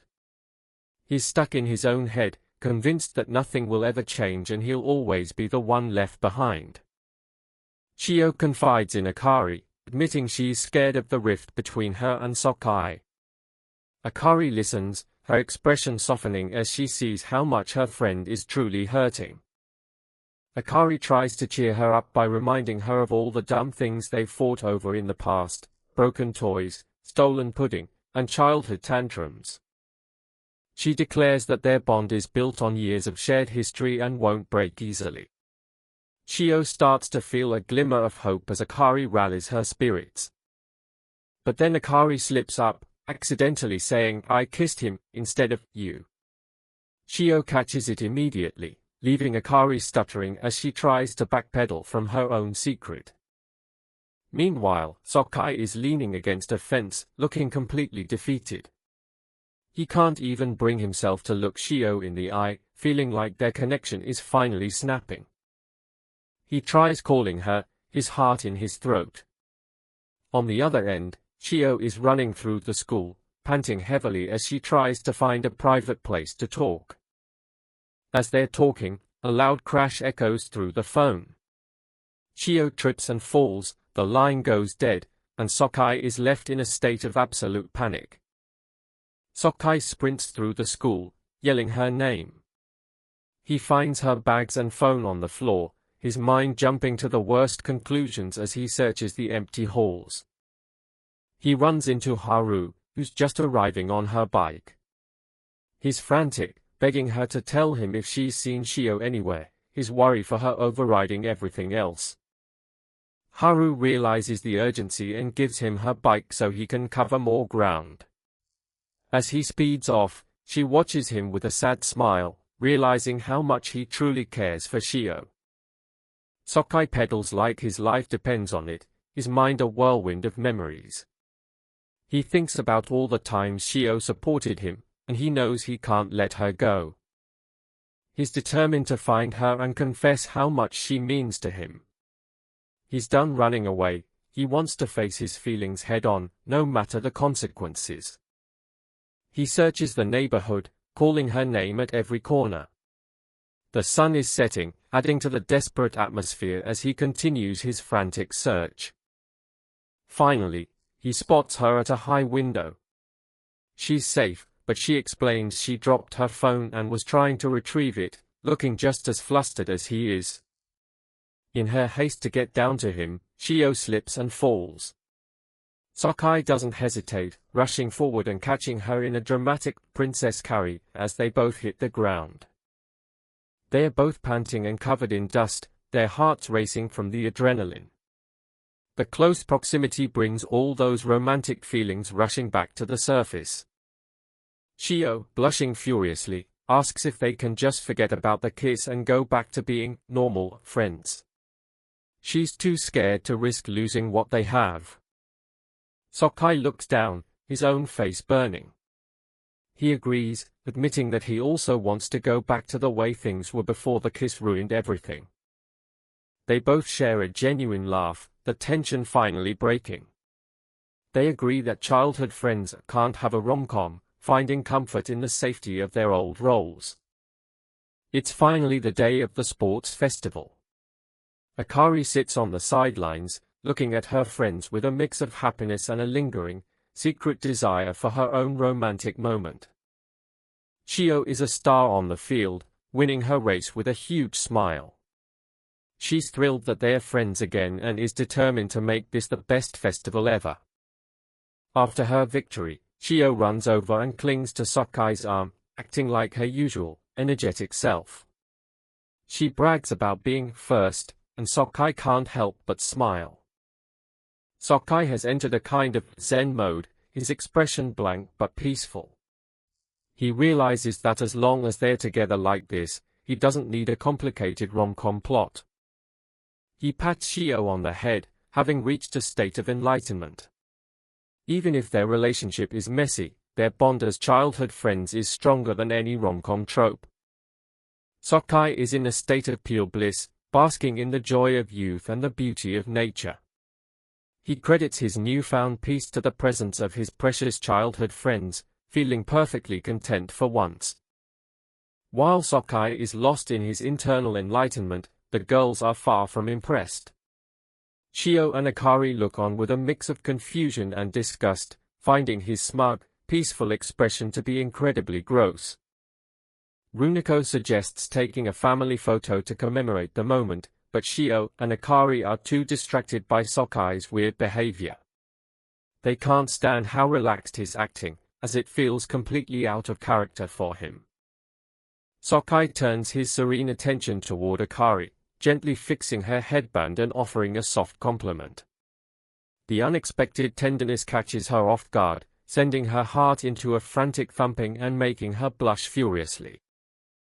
Haruko tries to snap Sokai out of his trance with some shock therapy, shaking and smacking him repeatedly. Despite the physical abuse, Sokai remains jolly and dandy, much to the frustration of his friends. Runako takes advantage of Sokai's unusual mood, pampering him and clinging to his arm like a spoiled sister. The others can only watch in disbelief as Sokai simply accepts the attention with a vacant, content smile. The group takes a break under the shade of a large tree. Sokai remains at the center of the huddle, looking perfectly relaxed and detached from the usual rom-com drama that defines their daily lives. Akari watches him, her own face flushing as she realizes how relaxed he seems now that he and Chio have made up. She wonders if this peaceful state is truly the start of a new, calmer dynamic for the group. Suddenly, Sokai declares that childhood friends shouldn't be so touchy-feely, a statement that leaves the girls in total shock considering how he's been acting all morning. Before they can even process his words, Sokai is already running off to his next event. He dismisses the idea of a rom-com altogether, leaving his friends frustrated and more confused than ever. For the three-legged race, Sokai is paired up with Akari. As he ties their legs together, the close physical proximity makes her incredibly flustered, even as she tries to maintain her cool exterior. Sokai continues his ideal childhood friend act, flashing a goofy thumb up. Akari calls it gross, but she can't hide the fact that her heart is thumping wildly from being so close to him. The race is about to start, and Sokai firmly grabs Akari's shoulder to steady them. She's completely paralyzed by the touch, her anxiety reaching a peak as the starter pistol is raised. Noticing her stiffness, Sokai leans in and whispers for her to take a deep breath. His breath against her ear is too much for Akari's heart to handle, leaving her dizzy and overwhelmed. The race begins, and to everyone's surprise, Sokai and Akari are perfectly in sync. They move like a single unit, their pace steady and confident as they leave the other pairs behind. Akari is amazed at how easy it is to run with him, realizing that he's matching her pace perfectly. She thinks about his kindness and wonders if she should finally be honest with her own feelings. Her mind drifts back to a childhood memory of them playing together. Even then, Sokai was stubborn and fiercely competitive, a side of him that Akari found herself growing to love over the years. The moment of reflection is cut short as they suddenly lose their footing. Their legs tangle, and they go tumbling toward the ground in a chaotic heap of dust and limbs. They crash onto the track, and Akari immediately starts shouting.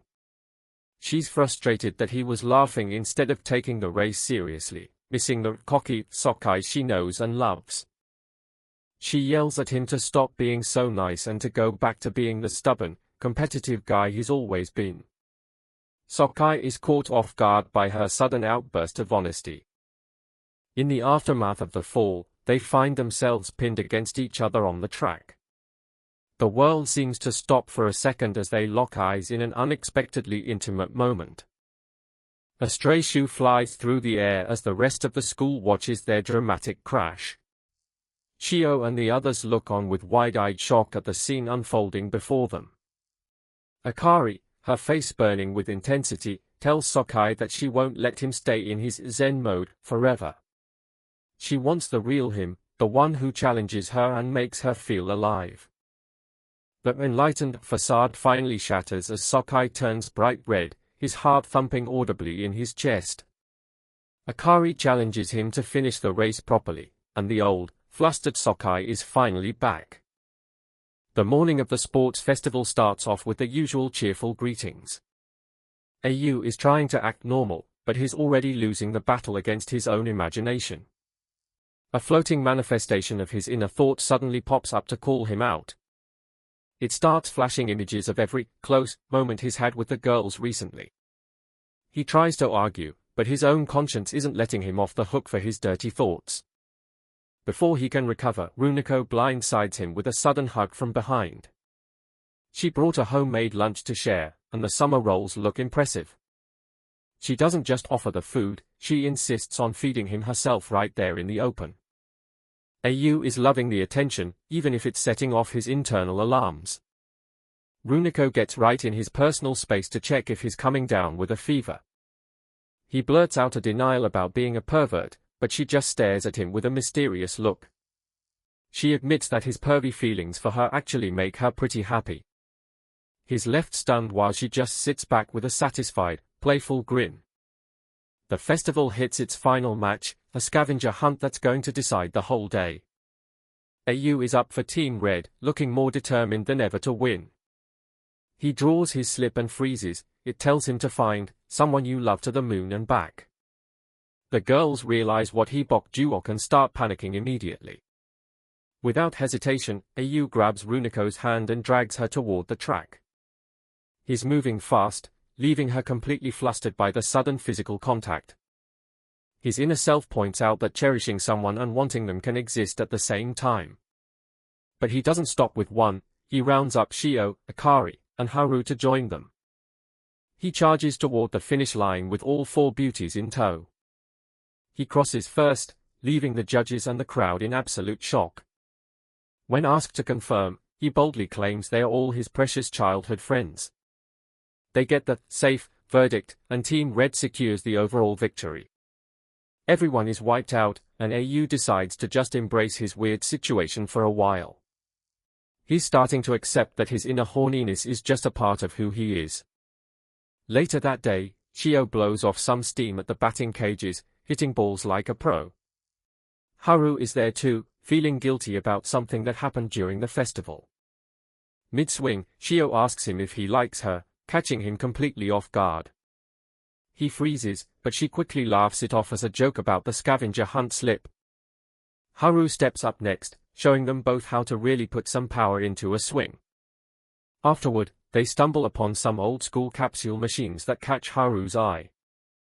Au watches her, realizing how much he's missed just hanging out like this. Haru is desperate for a rare prize that takes her right back to their childhood memories. Au manages to pull exactly what she wanted and hands it over to her. Haru looks at the little toy with a soft smile, clearly touched by the gesture. He jokes about her falling for him, but her expression suddenly shifts to something serious. She calls him a dummy and hides her face, clearly embarrassed by the question. Back at home, they look through their shared collection of old toys. Haru gives him a look that suggests there's a lot more on her mind than just nostalgia. We end with a glimpse into the past, back when Au and Akari were still in middle school.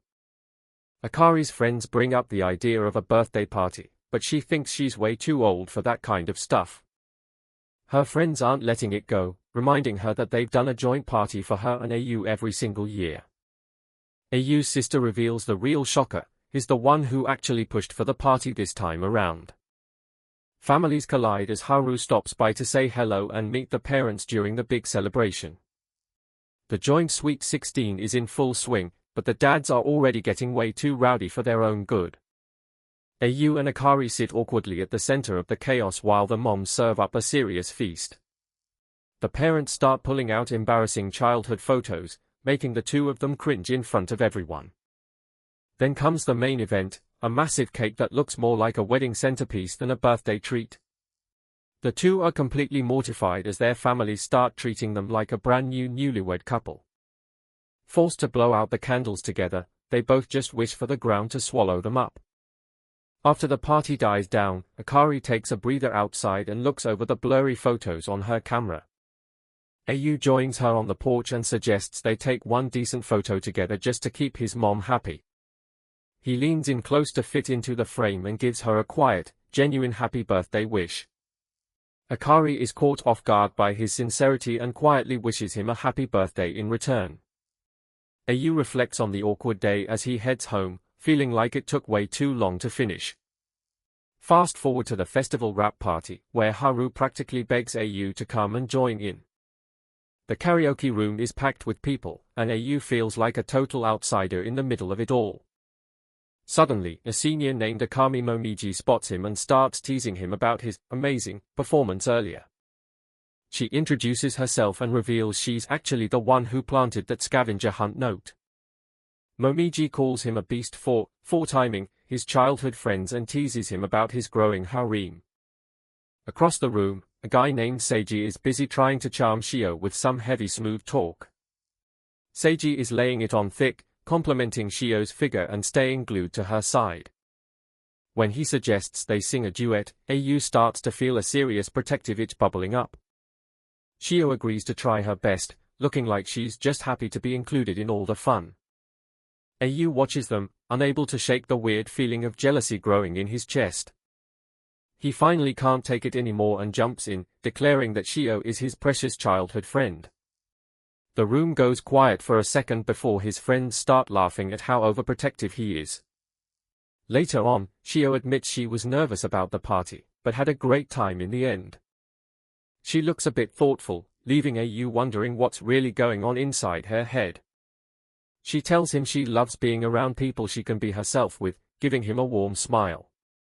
Elsewhere, Akari is fuming at the school gates, feeling left out and completely annoyed. Haru finds her and decides the best cure for a bad mood is a massive mountain of ramen. She grabs Akari and drags her off to a legendary local spot for some real food. They arrive at Ramen Master, a place known for its insane portions and incredibly heavy broth. Haru tells a nervous Akari to relax, claiming she's the best guide for a place like this. The bowl finally arrives, and it's a literal mountain of meat and oil that looks impossible to finish.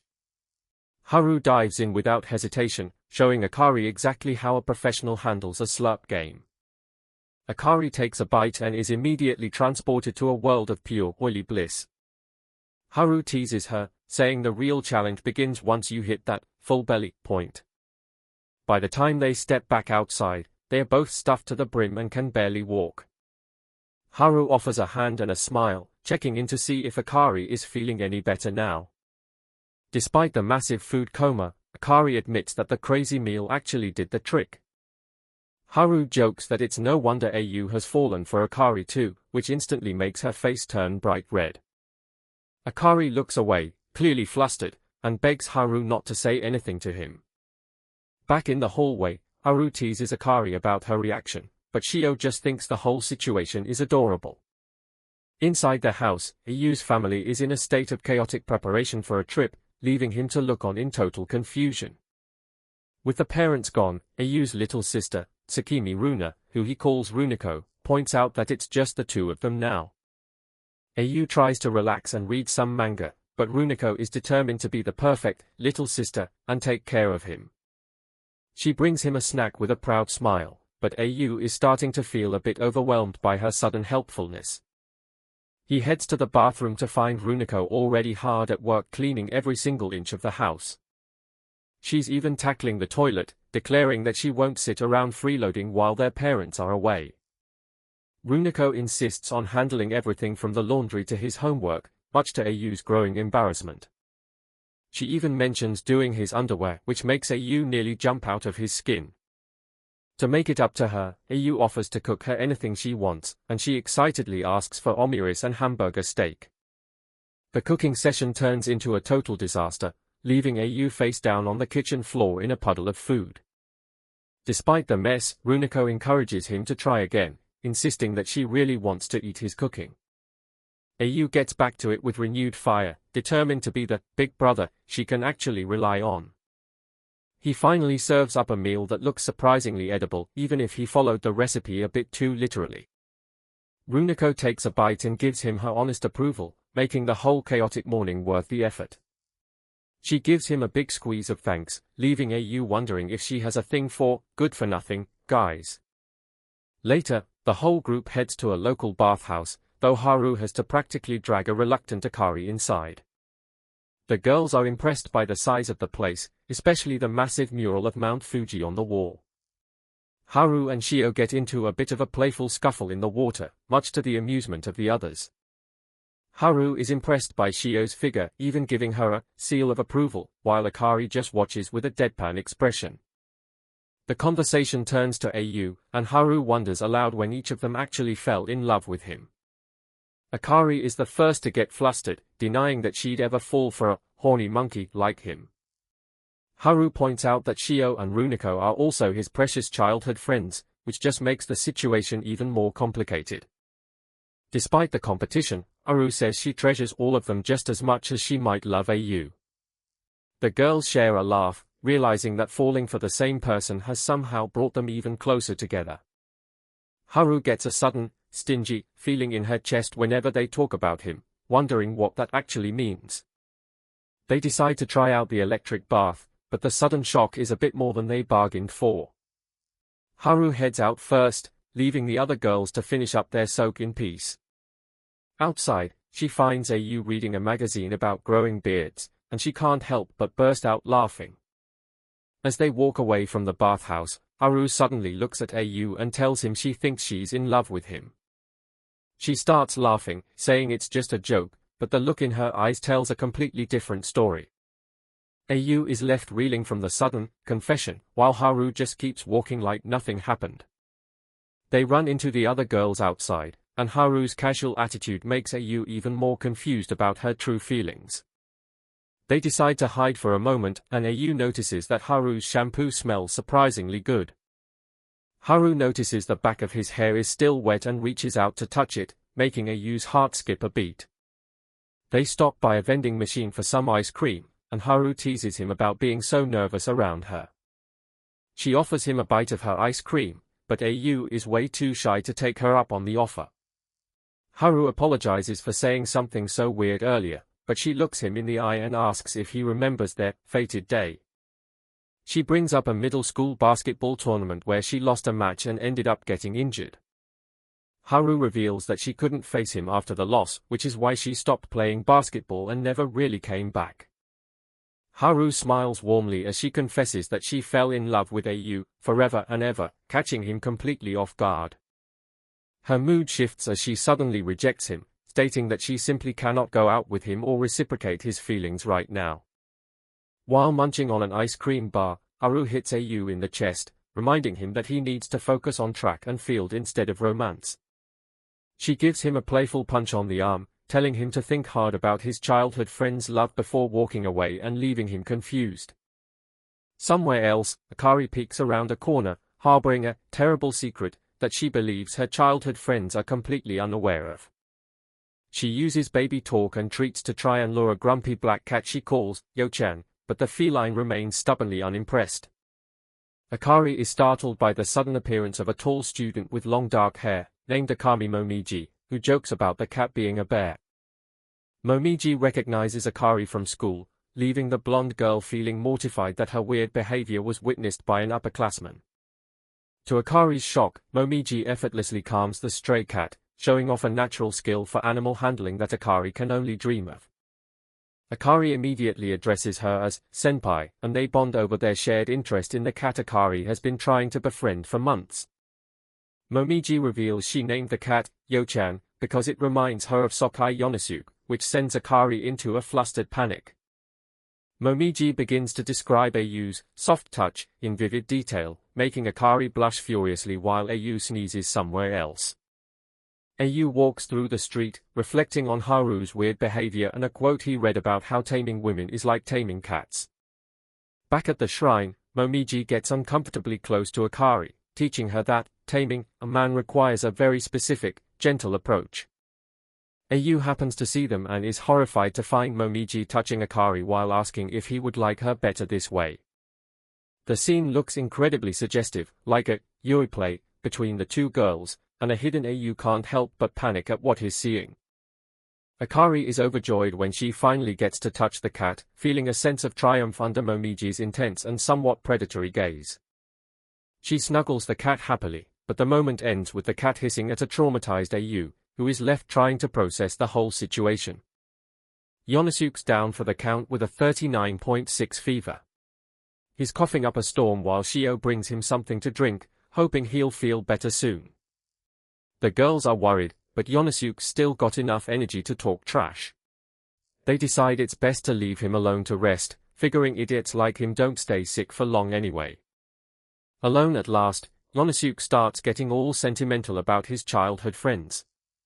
Then, naturally, Haru kicks the door down and bellows to see if he's still alive.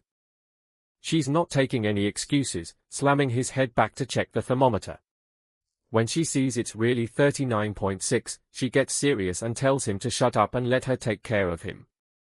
Her idea of care is a bit questionable, though. She starts wrapping his head in onions like it's some ancient ritual, and Yonosuke's just lying there, terrified for his life. By the time Runa and Shio come back, Yonosuke looks like a human salad. Haru's convinced cabbage and onions are the cure, while Runa wants to add some pickled plums to the mix. Runa brings out her secret weapon, a special honey daikon soup. But then Haru gets the genius idea to mix it with her own turtle soup, and Yonosuke knows things are about to get worse. They don't give him a choice, forcing him to gulp down the whole weird concoction in one go. It's too much for his system, he passes out immediately, muttering about how hell is other people. He finally wakes up to find Haru quietly sitting by his bed, still holding his hand. He's totally caught off guard by how gentle she's being as she checks if he's feeling better. He tries to ask her about that confession she made while he was out of it. Haru starts blushing like crazy, realizing she let her guard down and accidentally let the cat out of the bag. She drops the act and tells him straight up, she loves him, but she's not interested in dating. To her, their friendship is too precious to risk ruining with a breakup. Just as quickly, she's back to her usual self, throwing up peace signs and joking about how homies can kiss too. She reminds him he's still her best buddy, no matter what. She jumps on his back to seal the deal, much to the confusion of the other girls watching from the doorway. They are back to their normal, chaotic dynamic. Yonosuke just slumps over, exhausted by the emotional roller coaster. Haru wonders if she might have overdone it with the buddy talk and accidentally killed him. She gives his head a tender little pat, looking at him with eyes that definitely aren't just buddy eyes. He's left wondering what the hell is actually going on in her head. She gets right in his face, teasing him about whether he'd want her to pamper him if she catches his cold. Runa busts in at the perfect time to catch them looking way too close for comfort. Next thing you know, it's barbecue time, and everyone's hyped because Akari's dad scored some high-end wagyu. Akari's acting all smug about it while the girls get ready to feast. Akari's dad, Tamateru, is watching from the sidelines, looking all stoic and proud. He's glad his daughter has grown up well and has such a solid group of friends around her. But things get awkward fast when Tamateru notices a scratch on Akari's neck. She plays it off as a cat scratch, but the look on her dad's face says he's suspecting someone else. He has a total Freudian slip, accidentally grouping the cat and Yonosuke together in his head. His aura gets terrifyingly dark as Yonosuke walks in, completely oblivious to the danger. The girls decide to have a cooking contest to see who can grill the wagyu the best. They are all fired up, ignoring the fact that Uncle Tamateru is hovering in the background like a final boss. Tamateru is staring daggers at the back of Yonosuke's head, wrestling with his protective fatherly instincts. He's trying to keep his cool, but he's basically radiating a devour aura. Yonosuke's internal alarm bells are screaming as he feels the heavy pressure from behind. He remembers meeting Akari's dad years ago and realizes the man hasn't gotten any less scary. The girls start shoving their grilled meat at him, each wanting him to try theirs first. Shio, Aru, and Runa are all competing for his attention while Akari brings over a plate of charcoal. Akari looks pretty discouraged about her burnt offering, while Tamateru is in the background literally crushing a pair of chopsticks in his fist. He's not handling the situation well. The poor guy is trying so hard to calm down, he's practically vibrating. Yonosuke tries to be nice and offers him some meat, but Tamateru just gives him a cold, terrifying rejection. To save the mood, Yonosuke takes a big bite of Akari's burnt meat and genuinely enjoys it.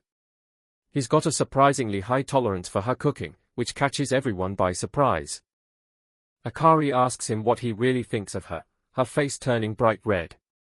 Yonosuke's face gets just as red, and he can feel Tamateru's intense gaze boring into the side of his head. He manages to choke out that she's his precious childhood friend. Tamateru hears that and suddenly gets all misty-eyed, realizing the kid might actually be serious about her.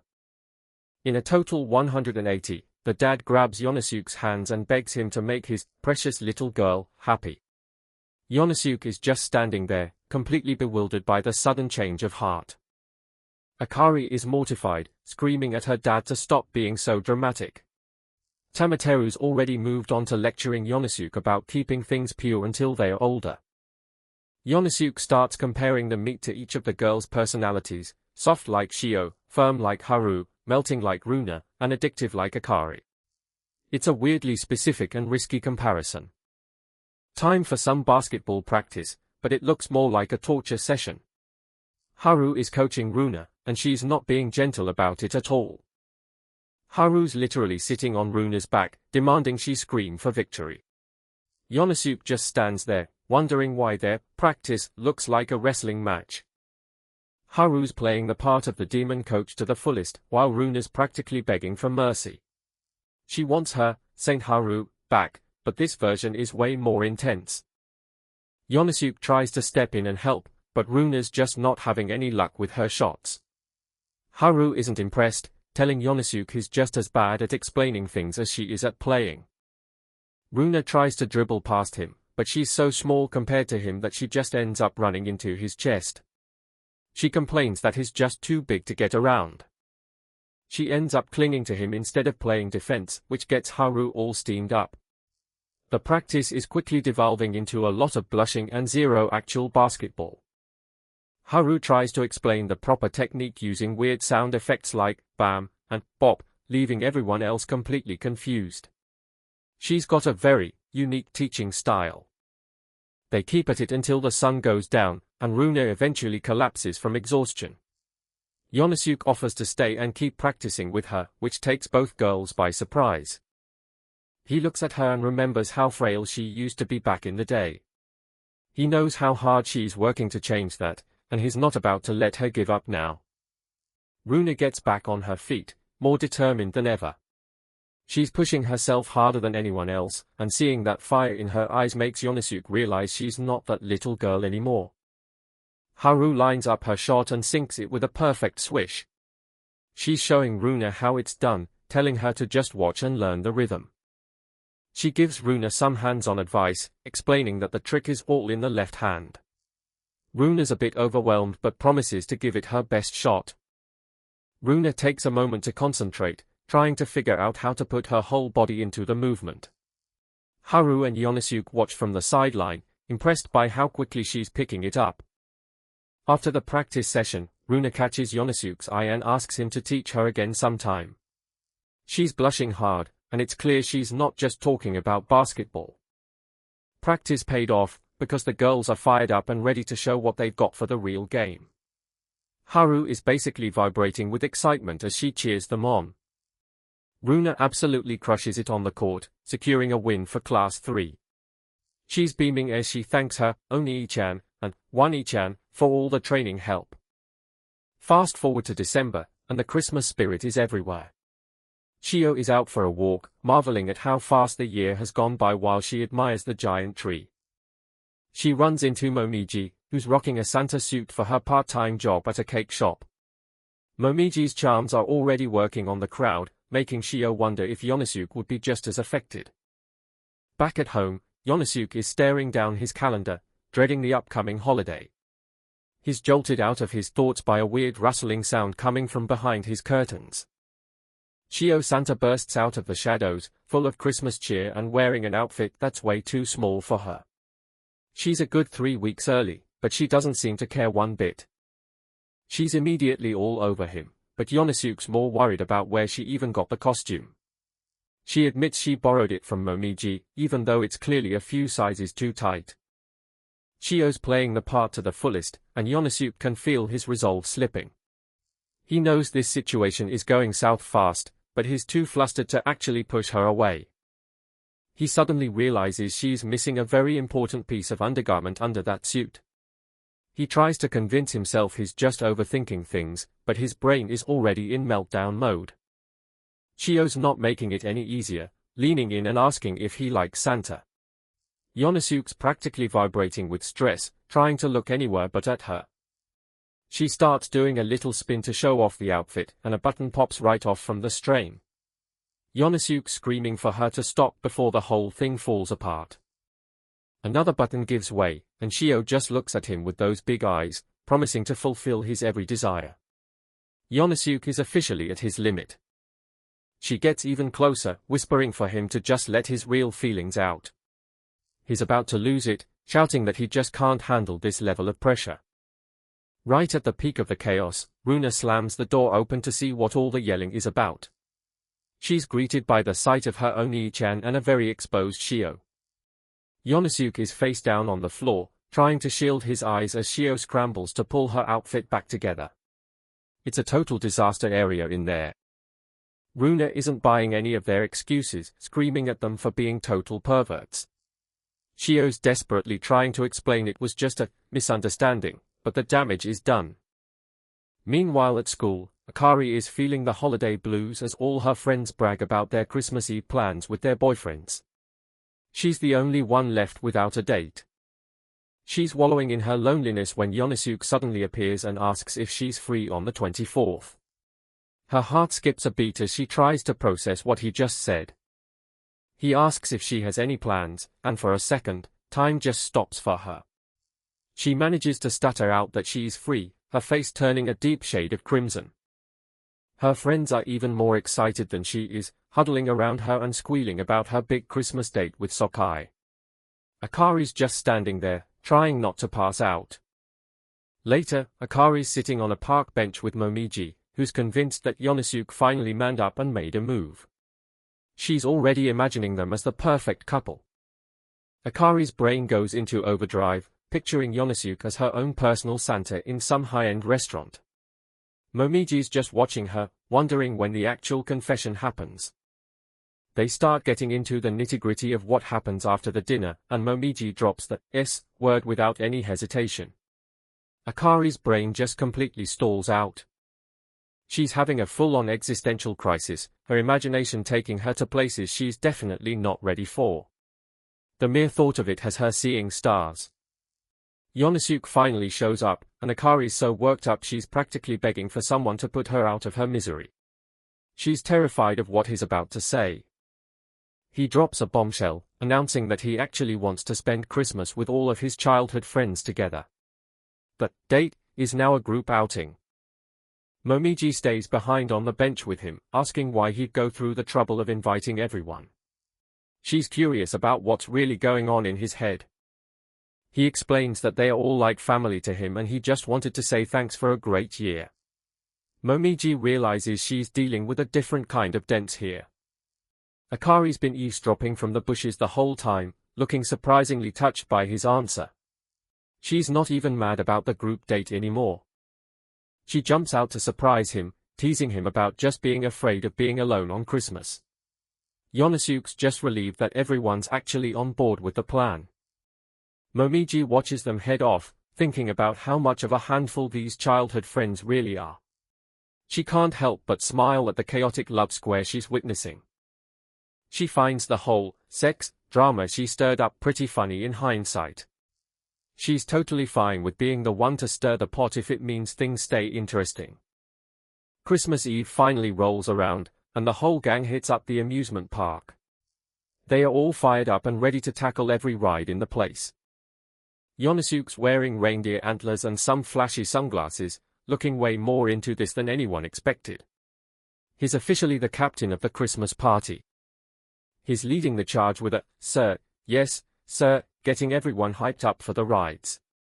Even Akari and Momiji can't help but get swept up in his weird energy. They start hitting the rides, and everything's a blast until they get to the roller coaster. Yonosuke's acting all tough, but the dead body joke might be a bit too prophetic. As soon as the ride starts dropping, Yonosuke's confidence vanishes into a series of long, high-pitched screams. He's clinging to the safety bar like his life depends on it. By the time they're off the ride, he's a total wreck, and the girls are confused as to why a guy who's bad with thrill rides would even choose an amusement park. He's just trying to play it off as another side of his heroic personality. Yonosuke's trying to act tough, insisting he just wanted to give everyone a bloodbath of thrills. The girls aren't buying it for a second, teasing him about how desperate he sounds. They end up on the Ferris wheel, and the view of the night skyline is breathtaking. While Shio and Runa are mesmerized by the lights, Yonosuke is busy having a minor existential crisis about the height. Shio, ever the gentle soul, tries to comfort him by covering his ears, thinking the mechanical groans of the ride are what's scaring him. Yonosuke's just confused by the sudden face-to-face. The other girls don't want to be left out, and soon Runa and Akari are grabbing his hands for support. Yonosuke's internal scream is reaching a whole new level of intensity. He finally manages to spit it out, admitting he just wanted to do something special to thank them for being his childhood friends. He's blushing like crazy as he tries to keep a straight face. The girls are all smiles, clearly moved by his sincerity. Akari can't resist one last jab, teasing him about how much he must really love them to go through all this. As they head back to the station, Aru and Akari are still laughing about Yonosuke's spectacular meltdown on the thrill rides. They even want to record him talking about it for posterity. Yonosuke notices Runa has gone quiet and asks if she's actually having fun. She seems a bit distracted as they wait for the train, lost in her own thoughts. Runa remembers how it used to be back then, always being the weak one who couldn't keep up. She remembers someone confessing to her and how she had to turn him down because her heart was already taken. Her childhood was defined by hospital walls and the longing to see the world outside. She felt like she was constantly walking but never actually getting anywhere. Then there was Yonosuke, the hero, who burst into her life and promised to take her outside himself. He's been her anchor ever since they were kids. She recalls a more recent rejection, telling a classmate that she only sees him as a little brother. It's ironic, considering the label she's been stuck with for years. Back in the present, Runa looks him dead in the eye and declares that she's done being just a childhood friend. Yonosuke's heart practically stops. She immediately backs off with a laugh, calling him Oni-chan, and saying she just wanted more time together. Yonosuke's left wondering if he just imagined the whole thing. He tries to get them back on track, checking his phone for the train schedule and promising a Christmas surprise for everyone. But Runa isn't done yet, dropping the ultimate bombshell: she wants to be his girlfriend. Yonosuke is frozen in place as she explains that she wants to experience the holiday like a real couple. She's blushing now, asking if she's being too bold, but the look in her eyes says she's never been more serious.